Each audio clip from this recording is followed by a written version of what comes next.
Pull up a chair because what I am about to walk you through over the next several hours is not a forecast in the way you are used to hearing one. This is not a story about a thunderstorm rolling through some county in the heartland and knocking over a few trees. This is not a story about a summer downpour that fills the gutters and moves on by dinner. This is a story about a single, anomalous, continent-sized machine that has assembled itself in the upper atmosphere over the United States. And it is about to do two completely different and equally astonishing things in two completely different parts of the country at the exact same time. And the date on the calendar when it is going to do them is the part that should make every single person watching this video sit forward in their chair, because the date is the middle of June. And the middle of June is not supposed to look like this. You are watching the cosmic forecast, and I am genuinely glad you are here, because if there was ever a week where the sky was going to demand our full attention, this is it. I have been sitting with the model data for the last 72 hours, and I have been turning it over in my hands the way you turn over a strange object you cannot quite identify. And I keep arriving at the same conclusion. This is not normal. This is not a routine bad weather week. This is the atmosphere reaching back into a season that has already ended and pulling out the worst tools in its toolbox and laying them out across the heart of the country with a kind of cold deliberateness that meteorologists are not used to seeing in the back half of June. By Thursday of this week, more than 120 million Americans are going to find themselves underneath some form of severe weather threat. And the truly astonishing part is that the threat covering the Midwest and the threat covering the Gulf Coast and the threat reaching all the way up to New York City are not separate weather stories happening to occur on the same day. They are one weather story. They are one machine. And the question I cannot stop turning over in my mind, the question that I think is going to define not just this week, but possibly the rest of this summer, is this. If a storm can gain strength while it is crawling across dry land, hundreds of miles from the nearest ocean, what does that tell us about the months that are coming next? If that question lands the way I think it might, I want you to do me a small favor before we go any further. Hit the subscribe button, hit the like button. Drop a comment and tell me which side of this storm you're watching from, because over the next several hours, we are going to walk every inch of it together. And I want to know who is in the basement with me. Now let us begin where every honest weather story has to begin, which is with the map. Because this morning the Storm Prediction Center, the office in Norman, Oklahoma, whose job it is to look at the atmosphere and tell the rest of us when it is about to misbehave, drew a map that I genuinely did not expect to see this week. They drew a wide block of red across the middle of the country, centered on central Illinois and reaching into northwest Indiana, and that red is not a color any meteorologist uses casually. That red is a level 4 out of 5. That red is what they call a moderate risk of severe weather, and the word moderate is one of the great misnomers in all of science, because there is absolutely nothing moderate about what it means. A moderate risk is the second highest category that exists on that scale. It is the category that gets reserved for the days that end up with names attached to them. The days that people in Peoria and Springfield and Champaign and Lafayette will be talking about for years after they happen. The days that emergency managers circle on their calendars and shake their heads about decades later.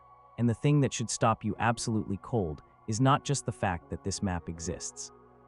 It is the date written in the corner of that map. It is the middle of June. You are not supposed to see a map like this in the middle of June.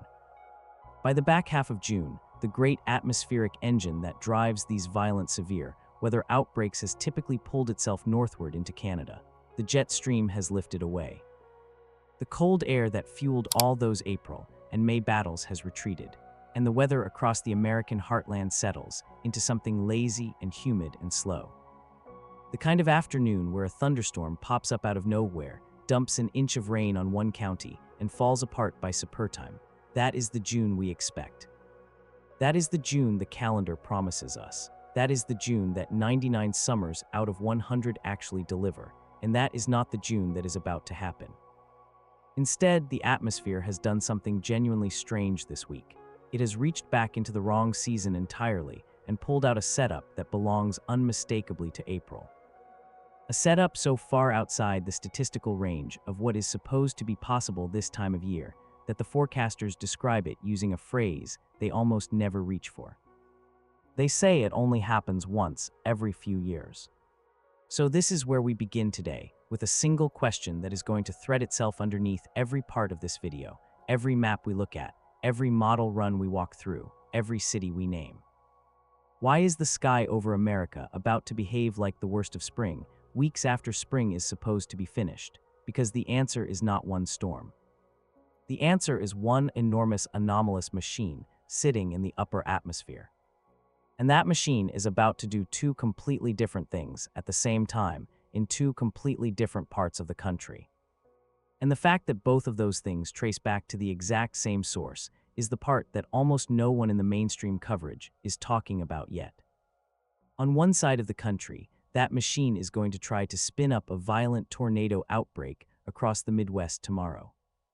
On the other side of the country, down along the Gulf, that same machine is helping to give birth to a tropical system that the National Hurricane Center is now watching with genuine intensity. And the models are suggesting that storm may be about to break one of the oldest rules in tropical meteorology. I want you to hold on to that, because over the course of this video, we are going to follow the thread of that single anomalous machine all the way from a cornfield in Illinois to a flooded street in Mississippi to a coastline in the Carolinas. And you are going to see how one pattern in the sky ties every single bit of it together. This is the cosmic forecast, and this is the kind of week we exist to walk you through. Let me show you the language that the people whose job it is to watch this are actually using, because their words tell you almost everything you need to know about how seriously they are taking it. The Storm Prediction Center did not hedge in this morning's outlook. They did not soften. They wrote in plain English that an outbreak of severe thunderstorms is expected. And then they listed exactly what is on the table: intense tornadoes, swaths of damaging wind gusts reaching 80 miles per hour, hail up to 2.5 inches in diameter. I want you to read those words again slowly, because every single one of them is doing heavy lifting. They did not say tornadoes are possible. They said intense tornadoes. They did not say it might get windy. They said swaths, in the plural, of damaging winds, and the local National Weather Service office in Chicago went even further. They wrote that a dangerous severe weather outbreak, including the potential for long-tracked, strong to violent tornadoes, is possible, especially south of Interstate 80, long-tracked. That single phrase should make the hair on the back of your neck stand up. Because a long-tracked tornado is not the brief spin-up that touches down, knocks over a barn, and lifts back into the sky 2 minutes later. A long-tracked tornado is the kind that stays on the ground for tens of miles, the kind that does not give a town the mercy of a near miss, the kind that carves a scar into the landscape that you can see from a satellite passing overhead for the next 20 years. And the forecasters are using that exact word in writing 2 full days before it happens, which tells you something about how confident they are in the ingredients they are watching come together. We are going to get to those ingredients because they are genuinely incredible, and I want to walk you through every single one of them so that you understand not just what is being forecast, but exactly why. But first, I need you to sit with the strangeness of the timing, because the timing is the entire story. When you have done this long enough, you start to read the calendar the way other people read a clock. March and April and May are the loud months. That is when the cold air left over from winter is still wrestling with the warm, wet air pushing up from the Gulf of Mexico. And that wrestling match, that violent collision between two air masses that want completely opposite things, is exactly what manufactures tornadoes.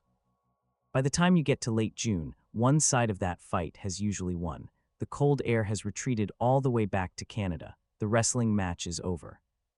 And the atmosphere stops generating those violent collisions because it simply no longer has the raw materials to do so. So when a setup like this shows up on a date this deep into June, it is not just an aggressive forecast.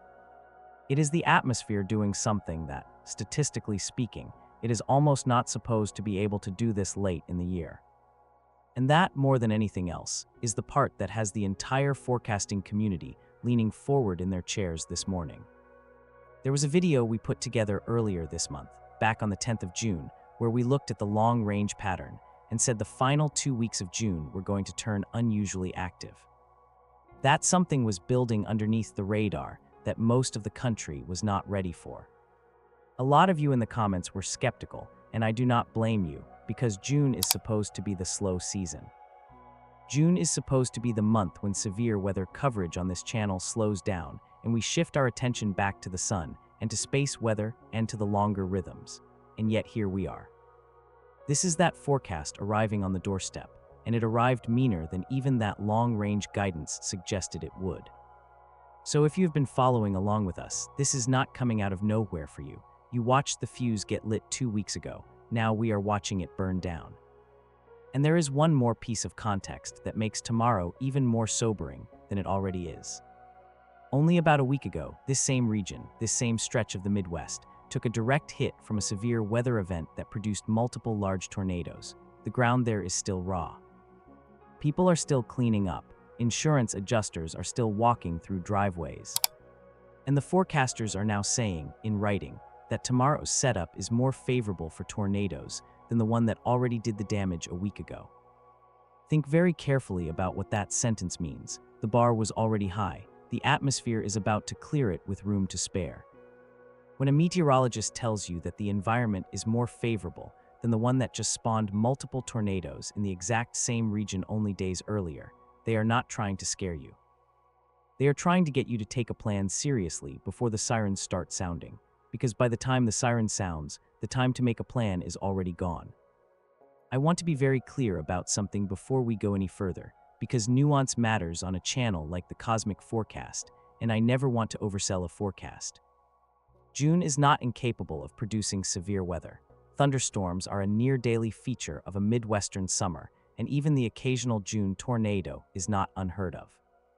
There is a difference, though, between the ordinary summer storm, the kind that fires in the afternoon heat and dumps rain on one county and collapses by evening, and an organized, dynamically driven outbreak powered by a sharp upper-level trough and a screaming jet stream.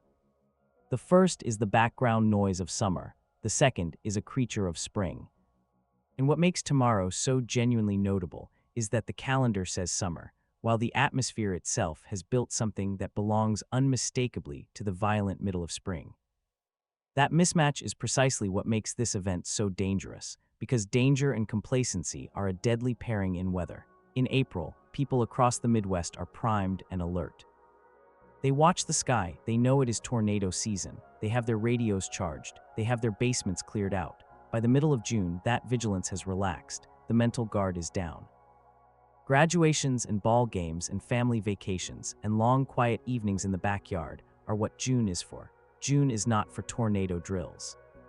So when a spring caliber outbreak drops itself into the middle of June, it arrives at the exact moment when the public is least expecting it and least prepared for it. And that gap between the threat and the readiness is precisely the space where tragedies happen. That, more than anything else, is the entire reason a video like this one matters days ahead of time. So here is the shape of what is coming, and I want to lay it out cleanly for you before we go deep into the why. Today, Tuesday, is the warm-up. A scattered set of lower-end severe threats that are mostly just the atmosphere clearing its throat. Tomorrow, Wednesday, is the main event. That is the moderate risk day. That is the tornado outbreak day. That is the day that absolutely everything in this forecast is pointing at. Then on Thursday, the threat does not end, it spreads. It pushes east, and by the time you go to bed Thursday night, more than 120 million Americans will have spent some part of their day underneath some level of severe weather risk. Reaching all the way from the Gulf Coast up the East Coast to the streets of New York City. And threaded underneath the entire week, like a second melody running underneath the first, is that tropical system stirring in the Gulf. A system that, as we record this, has been given a 60% chance of organizing into a named storm, and a system that, if the models are right, may do something genuinely unprecedented once it moves inland.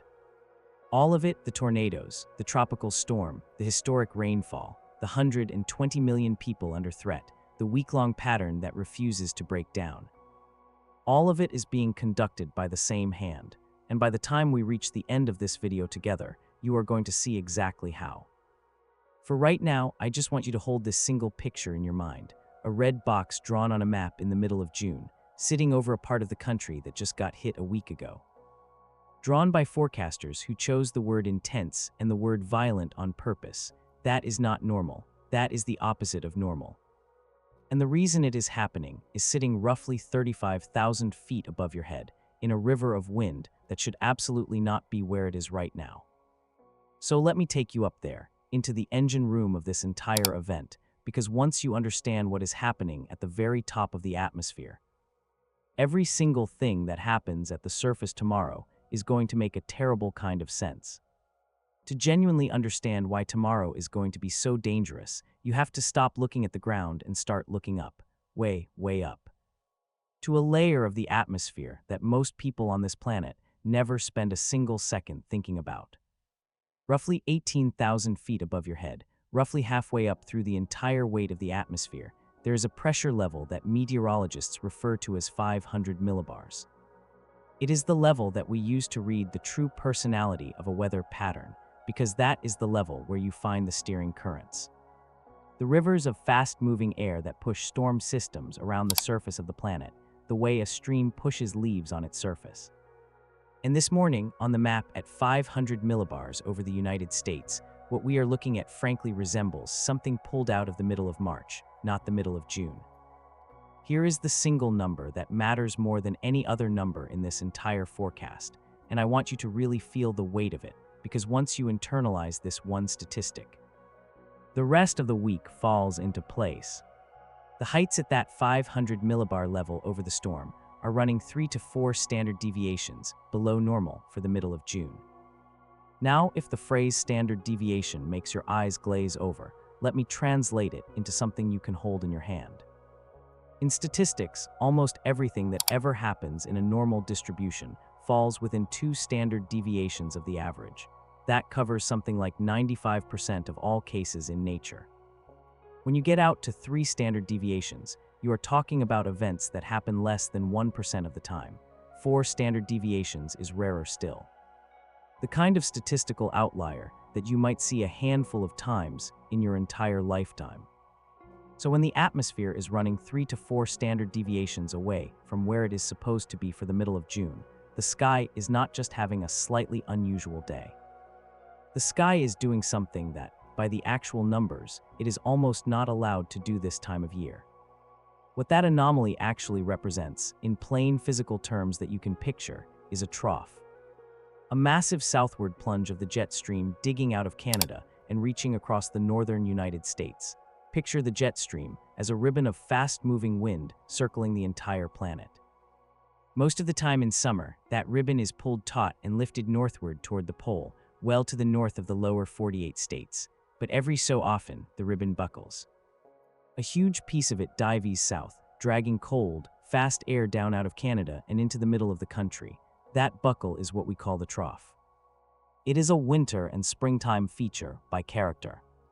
And right now, this morning, there is one of them carved so far south and so sharply that the air at the top of the atmosphere is colder and faster than it has any business being in the back half of June.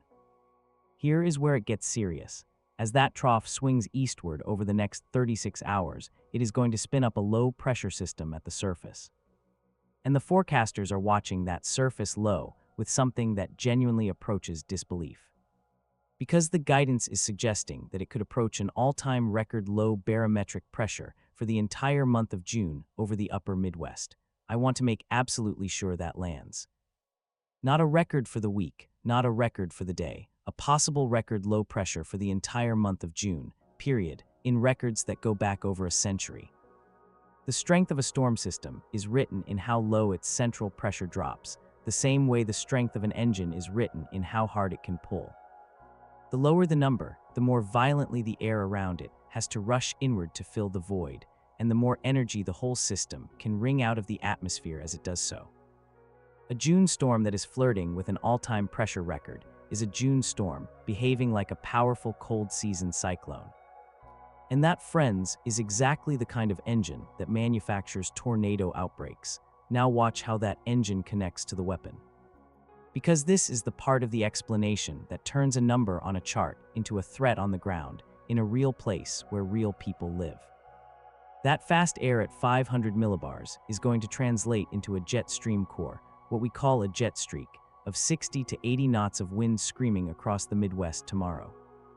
60 to 80 knots is roughly 70 to 90 miles per hour of wind, more than 3 miles above the surface, and it is going to strengthen even further after dark. Underneath it, lower down, at about 5,000 feet above the ground, a second river of wind that we call the low-level jet is going to crank up to 50 to 60 knots, aimed out of the south. Pumping warm, wet air up from Kansas into Iowa, and then fanning that moisture northeast across Illinois and Indiana and Ohio through the entire evening. Why does that matter? Because tornadoes are not made by wind speed alone. Tornadoes are made by wind shear, by the change in wind speed and direction as you climb upward through the atmosphere. When you have a strong wind out of the south near the ground, and an even stronger wind out of the west far above it, the air in between the two of them gets rolled.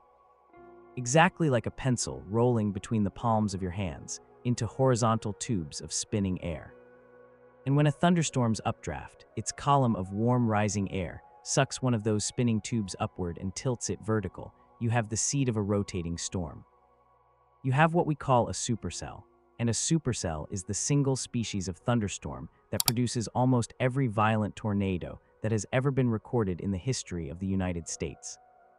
Tomorrow, the atmosphere is going to be laced with exactly that kind of shear, from the surface all the way up to the jet, across a warm sector the size of several states combined. This is the moment to remember what we covered back in our video on this year's strange tornado season, the one where we went deep into the science of how a warming Gulf of Mexico, paired with the swing between El Niño and La Niña, can completely reorganize where and when these violent outbreaks happen. There is real, peer-reviewed research behind the work we do on this channel, showing that the environments which breed severe storms, the very specific combination of instability and wind shear that we are walking through right now, have been shifting and in some measures intensifying over the past several decades. We are not going to relitigate all of that today, because that is not what this video is, but I bring it up because tomorrow is, in a real sense, a case study in that exact idea. The Gulf of Mexico right now is running warm, unusually warm, and a warm Gulf is a fuel tank. It loads the lower atmosphere with moisture and heat. And when a winter strength trough reaches down and lights that fuel, you do not get a normal June afternoon. You get the map that we opened this video with. It helps, I think, to picture the jet stream the way you would picture a rope tied at both ends and then shaken. Most of the time in summer, that rope is pulled fairly straight and lifted up toward the pole, and the weather underneath it is calm and predictable and exactly what the calendar promises. But every so often, the rope is shaken hard enough that it buckles into enormous waves, great ridges that bulge north and great troughs that plunge south. And those waves can lock themselves into place and stand nearly still for days at a stretch. Meteorologists call them Rossby waves. They are the planetary scale meanders of the jet stream, and they are the master switches of our weather. When a ridge parks itself over you, you bake under clear skies for a week. When a trough parks itself over you, the door swings open for storm after storm after storm. What makes this week so genuinely unusual is the amplitude of that wave. How far south the trough is reaching, and how late in the year it is doing it. By the middle of June, these meanders are supposed to flatten out as the whole system relaxes into summer mode.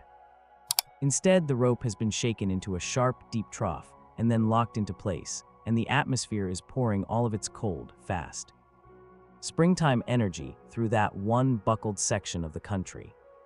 The depth of the trough is what gives us the record-flirting low. The fact that it is stuck is what gives us a week of storms instead of a single bad afternoon. And the timing this far into June is what turns the entire event into a genuine statistical outlier rather than just another routine spring system.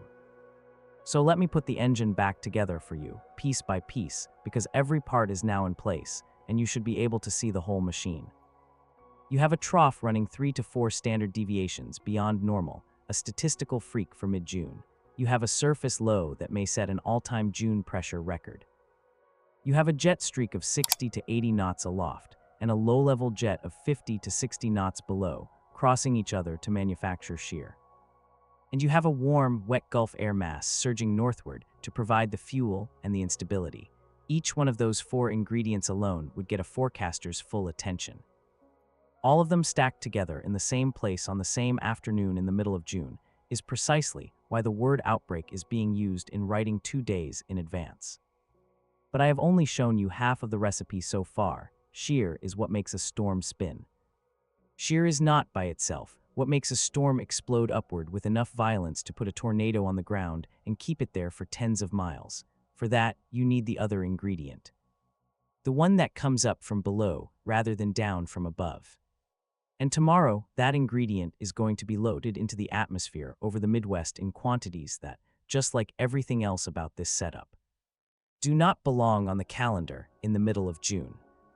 So let me show you exactly what is waiting at the surface, and let me show you the single number that forecasters use to measure just how primed this sky really is. Because when you see how high that number climbs tomorrow, you will understand precisely why nobody who does this work for a living is treating tomorrow as just another summer storm day. Imagine the atmosphere over the Midwest tomorrow afternoon as a pot of water sitting on a stove. Except in this case, the stove is the warm, wet ground of the heartland in the middle of June, and the lid on the pot is a layer of warm air aloft holding everything down underneath it. Everything we have been describing so far, the trough and the jet streaks and the shear, all of that is the spin that you can put on the pot. But spin alone does absolutely nothing if the water never actually boils. What makes a thunderstorm erupt with violence is the boil itself, the explosive upward rush of warm, moist air. And the fuel for that boil has a name. Meteorologists call it CAPE, which stands for Convective Available Potential Energy. And it is, quite literally, a measurement of how much explosive energy is stored in the atmosphere waiting to be released. Tomorrow, across the warm sector, that CAPE is forecast to climb to somewhere between 2,500 and 3,500 joules per kilogram. I know that unit means absolutely nothing to most people, so let me give you the translation that actually matters. Those are strong values for any time of year. In the middle of June, with a setup this dynamic sitting on top of them, they are a loaded gun. The reason the energy is going to be there is the warm front. A boundary that is going to lift northward through Illinois and Indiana and Ohio, dragging dew points up into the upper 60s and near 70 degrees Fahrenheit. A dew point near 70 is a tropical feeling, sticky, oppressive air mass, and that humidity is not just discomfort on your skin, that humidity is fuel. Every single gram of water vapor in that air carries hidden heat with it.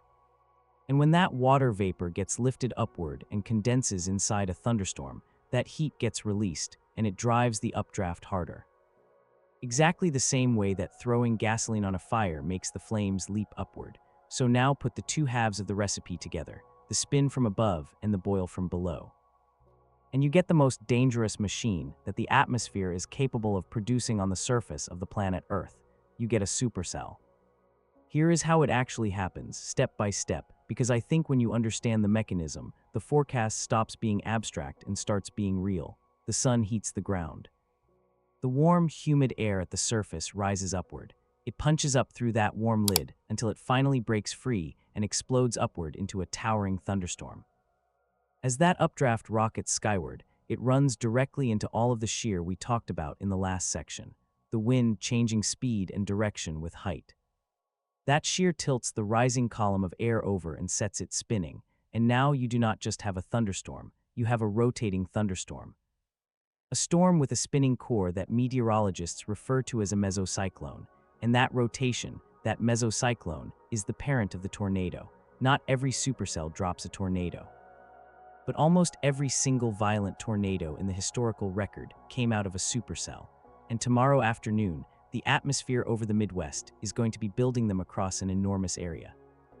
It is worth pausing on what those tornado intensity ratings actually mean, because the numbers can feel abstract until you translate them into what the wind actually does when it touches the ground. The scale that we use to rate tornadoes in the United States is called the Enhanced Fujita Scale, and it runs from EF0 at the weakest end up to EF5 at the catastrophic end. The rating is based on the damage that the winds leave behind, because we cannot reliably measure tornado wind speeds directly. An EF3 tornado, the kind that is explicitly on the table for tomorrow afternoon, carries winds of roughly 140 to 165 miles per hour. That is strong enough to level well-built homes, snap large trees in half at the trunk, and throw vehicles through the air. An EF4 climbs past 165 miles per hour, and an EF4 can sweep a sturdy house clean off its foundation and leave nothing but a slab. These are not the brief, rope-like spin-ups that knock over a swing set and lift back into the sky. These are the machines that erase entire neighborhoods. And the environment tomorrow afternoon is capable of building them. When the forecasters use the word violent in writing, that is the specific, technical thing that they mean. And that is precisely why the tone of this particular forecast is what it is. The speed at which these storms will be moving tomorrow makes them even more dangerous than they would already be. With that powerful jet stream overhead, the supercells are expected to race along the ground at highway speeds. Which means the window between when a tornado warning is issued for your county and when the tornado actually arrives at your front door could be brutally, painfully short. A matter of minutes rather than the comfortable lead time that people imagine in their heads when they picture a tornado warning. A fast-moving tornado gives you less time to react. Less time to get your family to shelter, less time to make the right call. That is one more reason why the only safe move tomorrow is to have your plans settled and rehearsed before the watches even go up, not after. Now here is the number that should genuinely make you put down whatever you are doing and pay full attention. Forecasters use a single index to fold all of these ingredients together. The shear, the instability, the lifting, the low-level spin, all of it. They fold them all into one composite value that tells you how favorable the environment is for the production of strong, long-track tornadoes. Specifically, they call it the significant tornado parameter. On an ordinary severe weather day, you might see values of that parameter around 1. Tomorrow, across the warm sector over the Midwest, the significant tornado parameter is forecast to reach values of 5 to 9, and in localized areas, it could climb even higher than that. Let me tell you what that means, because there is a critical threshold buried inside it. Anytime that parameter climbs above 7, you are in the territory of violent tornadoes. The EF4 and stronger range, the most destructive winds that the planet produces at ground level, and we are not talking about that number spiking briefly in one tiny spot on the map. We are talking about it being elevated across an entire warm sector that spans multiple states at the same time. That is precisely why the Storm Prediction Center placed a 15% hatched tornado risk on the Outlook map. And I want to explain exactly what that little piece of jargon means, because it is genuinely easy to hear the number 15% and think the odds are low. That 15% is the probability of a tornado occurring within 25 miles of any given point inside the highlighted area, which, when you add it up across a region that large, amounts to a near certainty that tornadoes will occur somewhere inside that zone. And the hatching, those cross-hatched lines drawn inside the area on the map, is the part that actually matters most. The hatching specifically means that the forecasters expect a real, meaningful chance of significant tornadoes, EF2 or stronger. And they have said in writing, in plain language, that intense tornadoes, the EF3 and beyond, are explicitly on the table. Some of the high-resolution computer models are even hinting at probabilities that would justify bumping that 15% up to a 30% hatched risk on a later update. And a 30% hatched tornado risk is the kind of number you only see a handful of times every year, on the absolute worst days. There is a specific corridor inside all of this that deserves a particular mention. A zone that stretches from around Columbia and Jefferson City in Missouri, eastward across Illinois and Indiana, toward Toledo, Ohio. That corridor is where the threat for those significant EF2 and stronger tornadoes is expected to be the highest. If you live anywhere along that line, from the middle of Missouri through central Illinois and central Indiana, into the northwest corner of Ohio, tomorrow is not a day to keep half an eye on the sky. Tomorrow is a day to have a plan, to know exactly where your safe room is, to have more than one way to receive a warning, to keep your phone fully charged. To know which neighbor has the deepest basement. I am not telling you any of this to frighten you. I am telling you all of this because the entire point of a forecast like this one being issued a full day ahead of time is to buy you time. And time is the only thing in the entire universe that saves human lives when a violent tornado is on the ground. There is one more ingredient I have to mention here, because it is genuinely the trigger that decides whether all of this stored energy actually gets released into the atmosphere or whether it stays bottled up. We call it the cap. The cap is a thin layer of warm air, a few thousand feet up above the surface, that acts like a lid on the pot we talked about earlier. It holds the warm, buoyant air at the surface in place, even as that surface air strains and wants desperately to rise. A strong cap can suppress storms entirely, keeping a loaded atmosphere quiet right up until something finally breaks the seal. A weak cap lets storms erupt too early and too messily, often as a disorganized line that does not have time to organize into supercells. The truly dangerous sweet spot is a cap that holds just long enough to let the surface air grow explosively unstable and then breaks in just a few isolated spots, letting a handful of storms tap all of that pent-up energy at the same time. How the cap behaves tomorrow afternoon is one more reason why the exact outcome of this event is so genuinely hard to call this far in advance. On top of all of that sits the question of where the warm front ends up positioning itself, and that single invisible boundary may end up deciding where the worst tornadoes actually track. The warm front is the line between the cooler air to the north and the warm, humid, unstable air surging up from the south. The air just on the warm side of that boundary, where the low-level winds bend and turn and curve in ways they do not curve anywhere else, is some of the most tornado-favorable ground that the atmosphere can possibly produce. If that front lifts a little farther north than the models expect, it drags the highest threat into different towns than the forecast currently suggests. If it stalls a little farther south, the bullseye shifts the other way. A wobble of 50 or 100 miles in the position of one invisible boundary can be the difference between which communities spend tomorrow evening huddled in their basements and which ones simply watch the storms pass to their north on the radar. That is the razor's edge that these forecasts are balanced on. And remember, every single bit of this is still tied directly back to the engine we described in the last part of this video. The same trough that is too deep for June, the same record-flirting low pressure, the same crossing jets. They are what is generating the shear and lifting the warm sector and sharpening the warm front. This is not a collection of separate, independent problems. This is one single system. One anomalous June machine, expressing itself simultaneously as instability at the surface and as rotation in the storms aloft. Hold that thought, because in a few parts from now, we are going to watch the exact same machine reach down to the Gulf Coast and try to build something completely different. And the through line between the two is going to matter enormously. But before we travel south, there is a question we have not yet answered, and it is the question that is going to decide whether tomorrow becomes a historic day or merely a dangerous one. We have the ingredients, we have the energy and the spin and the fuel and the trigger. What we do not yet know is how the storms will choose to organize themselves once they actually fire. Because the atmosphere has two very different ways of releasing all of this violence. And the difference between those two ways is the difference between scattered, long-lived tornado machines and a single roaring line of straight-line wind.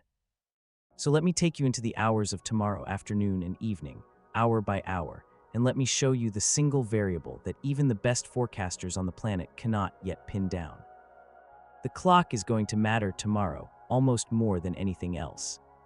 So let me walk you through the day the way a working forecaster would actually watch it unfold, hour by hour, because the timeline itself tells a story that the static maps cannot. Welcome back to the Cosmic Forecast, by the way, and if you are just joining us, what you are watching is a deep, unflinching look at what is shaping up to be one of the most anomalous severe weather setups the Midwest has seen this late in June in a generation, and we are roughly a quarter of the way through it. There is a great deal still to cover. The morning hours tomorrow are not the main concern. There will likely be a cluster of thunderstorms rolling through the early hours, somewhere from around Davenport back towards Springfield, throwing down some damaging straight-line winds and producing some large hail. And that morning activity actually matters for a subtle reason that we are going to come back to in a moment. But the real show begins when the sun gets to work on the warm sector. As the afternoon heating builds and that warm sector opens up across the heartland, the atmosphere is going to reach the point where it can no longer hold itself down. And that is when the storms will begin to fire. Around 4 o'clock in the afternoon local time is when forecasters expect the first storms to initiate. By 5 o'clock, they expect to see the real thing, legitimate discrete supercells going up across the Midwest. And here is a detail that genuinely stopped me cold when I saw it on the latest model run this morning. One of the high-resolution models, the kind that tries to actually simulate individual storms rather than just the broad pattern, printed out something on its latest run that you almost never see modeled in advance. At 5 o'clock in the afternoon, that model showed 5, possibly even 6, separate discrete supercells dotting the Midwest at the same exact moment. Let me tell you why that is so unsettling to a forecaster who has been doing this for a long time. A discrete supercell is a storm that stands completely alone, with clear air around it on every side. No other storm crowding in to steal its fuel, free to ingest all of that available energy and shear, and to wind itself up into a violently rotating machine without any competition. 5 or 6 of those going at the same time, across a warm sector this primed, is the recipe for multiple simultaneous, long-track tornadoes. It is not a guarantee. But the fact that a model is even painting that picture this far in advance is a warning in and of itself. Now we arrive at the single biggest source of uncertainty in this entire forecast.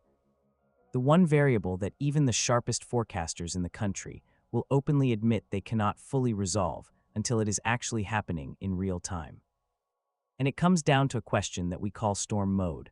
There are 2 ways tomorrow can go from here, and they lead to very different outcomes. In the first scenario, those storms stay discrete. They stay separated from one another, each one a standalone supercell, free to produce strong, long-track tornadoes for hours on end. That is the nightmare scenario. That is the one that maximizes the violent tornado threat. In the second scenario, the storms fire so explosively and so close together that they very quickly merge into one long continuous line, what we call a squall line. And while a squall line is extremely dangerous in its own right, capable of throwing down widespread damaging winds and the occasional spin-up tornado embedded inside the line, it does not usually produce the same parade of strong, long-track tornadoes that discrete supercells can produce. Which one happens tomorrow is the entire ball game, and the honest answer is that nobody knows for certain yet. There was a severe weather event in this exact same region only about a week ago, where this exact question played out in real time. Forecasters watched supercells try to go up in eastern Illinois. And then a line of storms in western Illinois upscaled into a squall line so fast that it changed the character of the whole event before it could fully blossom. That kind of thing is genuinely difficult to predict more than a few hours out. It can come down to where that morning cluster of storms I mentioned earlier ends up positioning itself. Because morning storms can disturb the atmosphere in subtle ways, they can work over the air, they can change how the afternoon recovers. So when you hear a forecaster tomorrow say that they are watching storm mode, this is exactly what they mean. They are watching to see whether the sky chooses scattered individual monsters or one long roaring wall of wind. And the answer to that question will determine whether tomorrow is remembered as a damaging wind event or as a major tornado outbreak in the history books. Pay particularly close attention to that morning round of storms because it is the genuine joker in the deck. Those early storms rolling from around Davenport towards Springfield are not the main threat themselves, but what they do to the atmosphere could shape the entire afternoon. If they linger too long and spread a shield of clouds across the warm sector, they could rob it of the afternoon sunshine that it needs in order to fully destabilize. And a shaded, worked-over atmosphere might never reach its violent potential. But if those morning storms clear out quickly and the sun breaks through by midday, the warm sector recharges, the instability rebuilds back to its full and dangerous level. And the stage is fully set for the worst-case afternoon. Forecasters are going to be watching satellite imagery all morning for exactly this signature, trying to read how fast the air recovers behind the morning cluster. Because the speed of that recovery is one more thread that the whole outcome of the day hangs from. Let me give you the rest of the timeline for tomorrow, because the threat does not switch off at sunset. The peak window for tornadoes is expected to run roughly from 4 o'clock in the afternoon to 9 o'clock at night. But the broader severe weather threat stretches from about 2 o'clock in the afternoon all the way to 2 o'clock in the morning, and possibly even later than that. There are actually two distinct areas to watch. One is up near the surface low itself, into Wisconsin and Minnesota, where storms developing between 3 and 6 in the afternoon could produce a couple of tornadoes. Though the stronger tornado threat up there looks lower. The area that forecasters are far more concerned about is down across the Midwest proper, where all of the upper-level and low-level winds overlap most perfectly. That zone we have been circling all video, the zone from Illinois into Indiana. And then comes the part of the forecast that frankly frightens me the most, because it involves the clock running into the dark. As the evening goes on, somewhere around 9 or 10 o'clock at night, those discrete supercells are expected to begin congealing into a line. More broken in some places than others, but a recognizable line stretching from around St. Louis and Springfield up toward Detroit.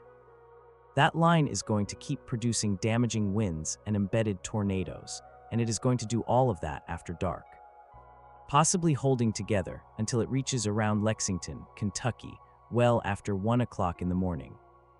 Nighttime tornadoes are statistically far more deadly than daytime tornadoes, for the simple and heartbreaking human reason that people are asleep.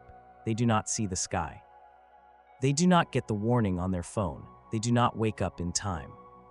That is exactly why, if you live anywhere in this corridor, the single most important thing you can do tonight is make absolutely sure that you have a way to be woken up by a warning, a weather radio. A phone alert that will override the silent mode. Anything that will physically pull you out of sleep if the line bears down on your town in the middle of the night. I want to dwell on that nighttime line for a moment longer, because the after-dark hours are where tornado events turn truly deadly. The reason is painfully, almost intolerably human. Study after study has consistently found that tornadoes which strike at night are far more likely to kill the people in their path than tornadoes which strike during the daylight hours. And it is not because the tornadoes themselves are any stronger after dark. It is because we are asleep. We do not see the sky turn green. We do not hear the neighbors banging on the door. We do not get the visual confirmation that finally makes a person actually take shelter. The warning has to be loud enough and insistent enough to pull a sleeping person up and out of bed. And far too often, it simply is not. The phone is on silent. The power has already gone out and taken the television with it. The weather radio batteries died 6 months ago and nobody noticed. That is precisely why a line of storms pushing through Illinois and Indiana toward Kentucky after midnight tomorrow night is so much more frightening than the same line of storms would be at noon. The danger multiplies even further for anyone living in a mobile home or a manufactured home. These structures offer almost no protection against even a weak tornado, let alone the strong ones that are possible tomorrow. If that describes where you live, the single most important decision you can make today is to identify, before the storms ever fire, a sturdier building that you can get to quickly. A neighbor's basement, a community storm shelter, a permanent structure with an interior room, and to commit right now to going there early, before the warning is issued, not after. The people who survive violent tornadoes are almost always the ones who decided what to do before the sky gave them a reason to panic. The ones who wait until they can see it coming with their own eyes are the ones who run out of time. None of this is intended to terrify you. All of it is intended to make the plan automatic, so that when the alert sounds in the dark, your body already knows exactly where to go. So that is tomorrow, laid out hour by hour. From the first storms initiating around 4 o'clock in the afternoon to a nocturnal line of wind and embedded tornadoes pushing toward Kentucky past 1 in the morning. And underneath every single part of that timeline sits the one unanswerable question of storm mode, the difference between scattered monsters and a single wall. A question that the atmosphere itself will not answer until we are inside the event itself, watching it on radar in real time.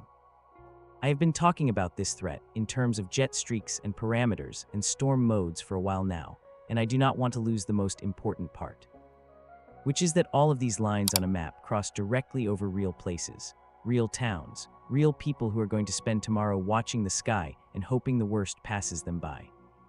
So let me bring this back to the ground, back to the specific cities sitting underneath the pen, back to the human reality of what a day like this actually asks of the people in its path. This is the cosmic forecast, and we are not done. We are just getting started. Let me read you the names. Because a forecast stops being abstract the moment you hear the name of a place where people actually live and work and raise their children. Inside that red moderate risk box on the Storm Prediction Center map, the highest threat zone, sit Peoria, Springfield, and Champaign in Illinois, and Lafayette over in Indiana. Wrapped around that highest risk core is a larger area, the Level 3 Enhanced Risk Zone, and it pulls in some of the biggest population centers in the middle of the country. It reaches from the Chicago metropolitan area down toward St. Louis, and it covers Columbia and Indianapolis and Fort Wayne, and it stretches into the far northwest corner of Ohio. And then around that, an even larger slight and marginal risk fans out wider still, touching Minneapolis and Lexington and Pittsburgh and Cleveland, and Detroit and Wichita and Columbus. When you add it all up, the forecast has made a point that I want to repeat exactly, because it cuts through everything else I could possibly say. The Storm Prediction Center said, in writing, that it almost does not matter where you are in this region tomorrow. The risk of significant severe weather is nearly everywhere. Tornadoes are the headline of this forecast, but they are not the only weapon in play tomorrow. The other two weapons are serious enough that they would make the national news on any normal day all by themselves. Start with the wind. The Storm Prediction Center has drawn a 30% hatched wind threat across an enormous area, from western Missouri into western Ohio. And that hatching, just like with the tornadoes, is the tell. The hatching specifically means that they expect the genuine potential for wind gusts of 75 miles per hour or greater. 75 miles per hour is hurricane force. Let that one sink in for a second.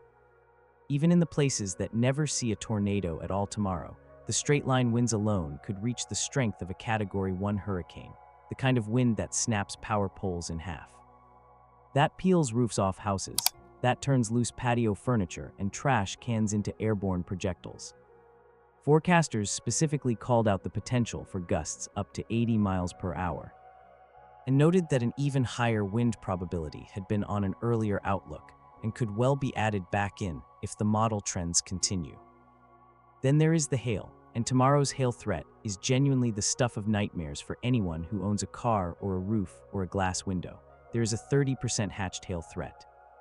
And the hatching here means stones larger than 2 inches in diameter, but the forecasters went even further than that. They specifically pointed at western Illinois, just outside Chicago, as a zone where the largest stones could potentially reach the size of baseballs. A baseball-sized hailstone is nearly 3 inches across. It falls out of the sky at well over 100 miles per hour. It will shatter a windshield instantly. It will punch straight through a skylight. It can kill livestock caught out in the open, and it can seriously injure or even kill an unprotected human being.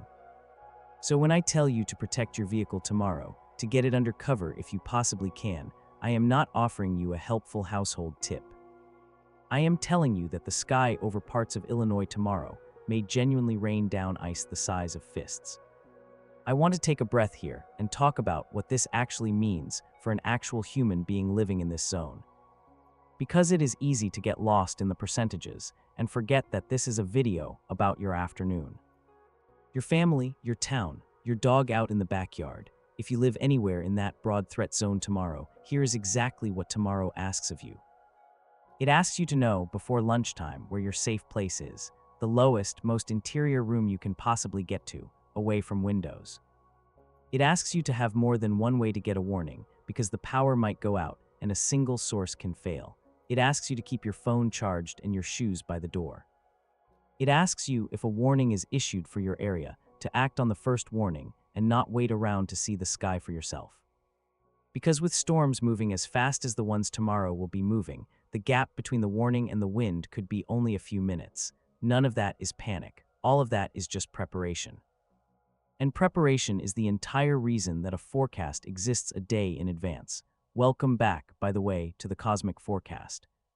I want to remind you that what we are doing here, this kind of deep, careful, days-ahead walkthrough of a major severe weather event, is exactly what this channel exists to do. We do not chase clicks. We do not lean on hype. We try to give you the genuine, honest, science-grounded picture of what the sky is doing so that you can make real decisions for your own family. If that is the kind of work you value, the best thing you can possibly do for us is hit the subscribe button right now and turn on notifications. We have a lot more to cover in this video alone, and the weeks ahead are likely to bring more of the same kind of pattern. So let us continue. Here is something genuinely worth holding onto as we walk through this. The danger tomorrow is not random. It is not a coincidence. It is not the universe rolling dice. It is the direct, traceable output of that single anomalous machine we have been building this entire video. The trough too deep for June, the record flirting low, the crossing jets. The warm Gulf fuel, every single one of those city names I just read, is sitting underneath the exact same pattern. The exact same engine, expressing itself as tornadoes and wind and hail all at the same time. That is the signature of a truly dynamic setup. A weak summer pattern gives you one hazard in one place. A pattern like tomorrow's gives you every hazard across half the country at the same time. It is worth understanding just how rarely the Storm Prediction Center actually reaches for that moderate risk category in their outlooks, because the rarity is itself a piece of the warning. On the large majority of severe weather days, even very active ones, the highest risk that gets issued is a slight risk or an enhanced risk. The moderate risk, that level 4 out of 5, gets used only a handful of times in a typical year. And it is specifically reserved for the days the forecasters believe have the genuine potential to become significant. The days that produce outbreaks people remember by name and date for the rest of their lives. The very top category, the high risk, is rarer still. Sometimes not issued for a year or even longer at a stretch. So when you see that red moderate risk box on a map, understand that you are not looking at a routine bad weather day. You are looking at a day that the most experienced severe weather forecasters in the entire country have flagged, more than a full day out, as one with the actual ingredients to turn historic. If you are in that threat zone tomorrow, here is exactly what sheltering means when the warning comes, because the specifics genuinely matter. Get to the lowest floor of a sturdy building. A basement if you have one. If you do not have a basement, go to the most interior room you can find in the structure. A bathroom, a closet, a hallway. Putting as many walls as you possibly can between yourself and the outside. Stay away from windows. Get underneath something sturdy, or cover yourself completely with a mattress, cushions, or a heavy blanket, and above all, protect your head. Because the majority of tornado injuries do not come from the wind itself, they come from flying and falling debris striking the head. If you have bicycle helmets or sports helmets in the house, put them on, especially on the children. Wear shoes in case you have to walk through debris afterward. These sound like small details, the kind of things you skip over in an emergency preparedness pamphlet. They are not small. They are the difference between a survivable night and a tragic one. And the time to learn them is right now, while you are watching this video, not when the sirens are already going off outside your window. Now before tomorrow arrives, today is not entirely quiet either, and today is worth a quick look because it is the opening act of the same play. There is a lower-end set of severe risks scattered around the country right now. A kind of trifecta, with one threat area near Chicago and Indianapolis and lower Michigan, another down along the Gulf Coast, and a third up in the northern plains. The one near Lake Michigan is the most watchable, where storms developing this afternoon and evening could produce a couple of tornadoes, with a window running roughly from 3 to 8 o'clock this evening. It is not the main event. It is the atmosphere clearing its throat. It is the sky testing the air, showing you in miniature what it is capable of before it does the real thing tomorrow.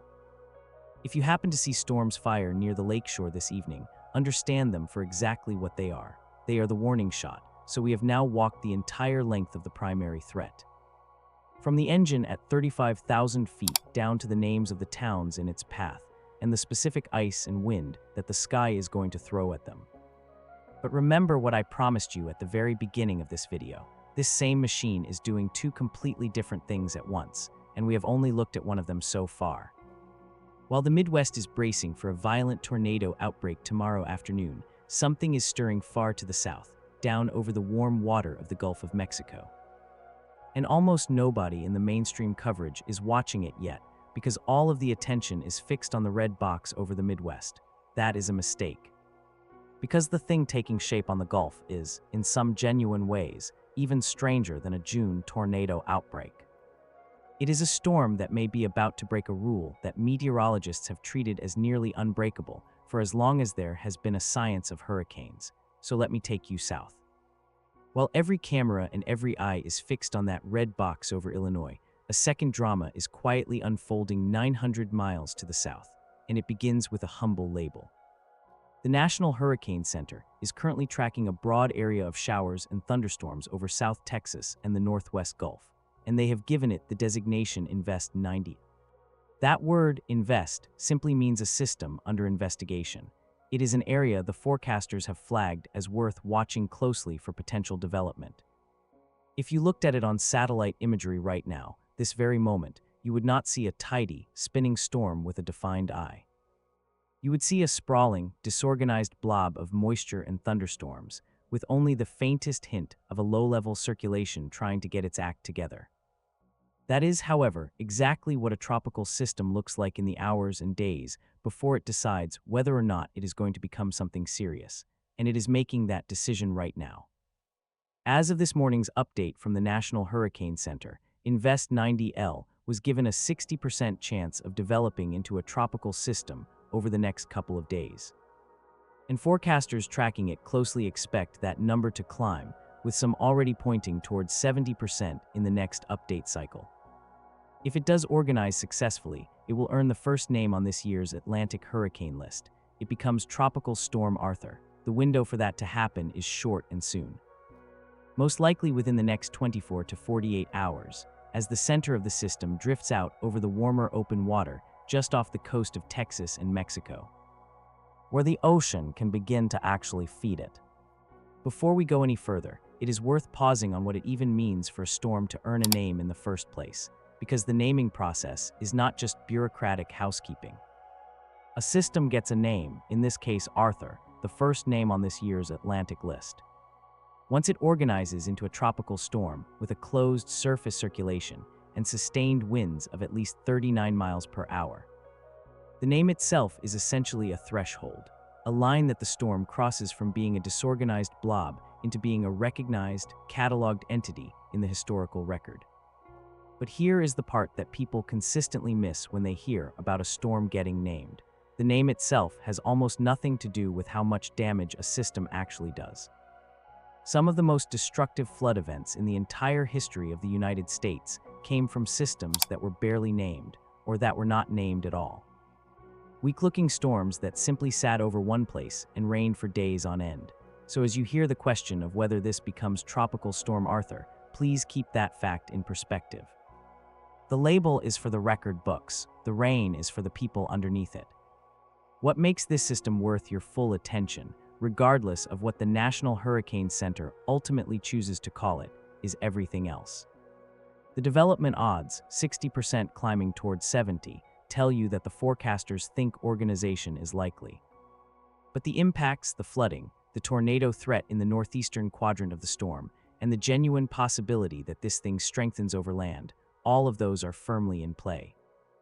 Whether the final label ends up reading tropical storm, tropical depression, or simply a stubborn area of low pressure, the impacts are coming. Here is the first thing that makes this system genuinely unusual, and it connects directly back to everything we have been talking about for the past hour. Look at where all of its energy is currently going. The moisture is not staying neatly wrapped around the center the way it would in a classic, healthy, well-organized tropical storm. Instead, an enormous plume of tropical moisture is being flung out to the northeast, hurled across Louisiana and Mississippi and Alabama and beyond. Hundreds of miles ahead of the center of the storm itself. Why is that happening? Because of the same upper-level winds that are driving the severe weather threat up north. That powerful flow aloft, the very edge of the exact same pattern that is carving the trough over the Midwest, is reaching down and ventilating this Gulf system. It is pulling the storm's exhaust out and away to the northeast, exactly the same way that a chimney draws smoke up and away from a fire below. The tornado outbreak and the developing tropical storm are are not two separate weather stories that happen to be occurring on the same week. They are two ends of one continent-sized system. The same hand is on both of them. That connection is not just a neat scientific observation that we can file away as a curiosity. It has teeth. Because that upper-level ventilation is one of the ingredients that can actively help a tropical system strengthen itself. And it is setting up what may turn out to be the strangest single part of this entire forecast. To explain why, I have to tell you about a rule.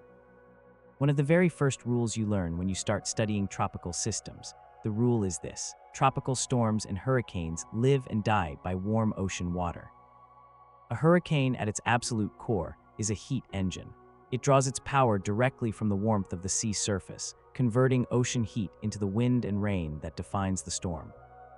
Take away the ocean, push the storm over land, and you cut its fuel line. It is supposed to weaken immediately. It is supposed to fall apart. Every textbook ever written on tropical meteorology says so, and almost every single storm in history has obeyed that rule. A tropical system that moves inland is, in the conventional understanding, a tropical system on its deathbed.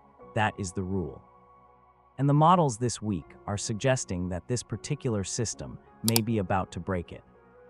I want to be very careful and very honest here, because this is the part where speculation enters the picture, and on the cosmic forecast. We always tell you exactly where the solid ground ends and where the forecasting frontier begins. What several of the computer models are showing, and the European model is the most aggressive about this, is a scenario where this low does not simply die after it comes ashore. Instead, it moves inland across eastern Texas and Louisiana, and then, rather than fading away into nothing, it re-energizes itself. It deepens. The guidance carries it eastward over Mississippi and Louisiana, strengthens it further as it crosses Alabama, drags a closed center of low pressure directly over the Birmingham area. Then over Atlanta, then into South Carolina, and finally back out over the Atlantic off the Carolina coast, where it could intensify all over again over the warm waters of the Gulf Stream. In other words, the models are painting a picture of a storm that gets stronger while it is sitting on dry land, hundreds of miles from the ocean that is supposed to be its only food source. If that sounds like it should be physically impossible, you are thinking about it correctly, because under normal circumstances, it very nearly is. And yet the atmosphere occasionally finds a loophole, a way to keep a storm alive and even to feed it over land. The conditions for that exact loophole appear to be falling into place across the deep south this week. The mechanism behind it is genuinely fascinating. One of those pieces of weather science that sounds almost like a magic trick until you understand the physics. And it ties directly back to the soaked ground, the tropical air, and the same upper-level engine that is driving the tornadoes up north. So in the next section, we are going to nerd out together in the best possible way on exactly how a storm can strengthen over land, why it might happen here, and what it would actually mean for the millions of people from the Gulf Coast all the way up to the Carolinas who are about to find out with their own eyes. Whether the rule holds or whether the rule breaks. Let us nerd out together for a few minutes, because the question of how a tropical storm can strengthen over land is one of the most counterintuitive ideas in all of weather science.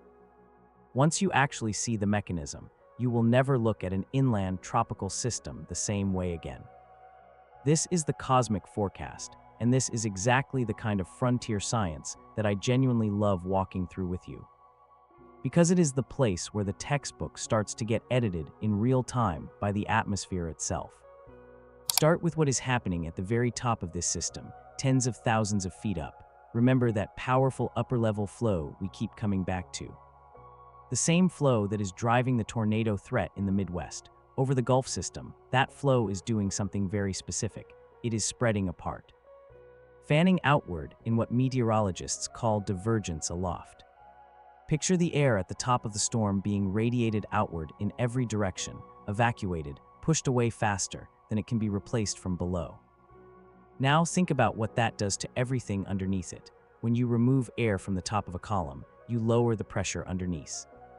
And nature, as the old saying goes, abhors that kind of imbalance. So air from below has to rush upward to fill the empty space.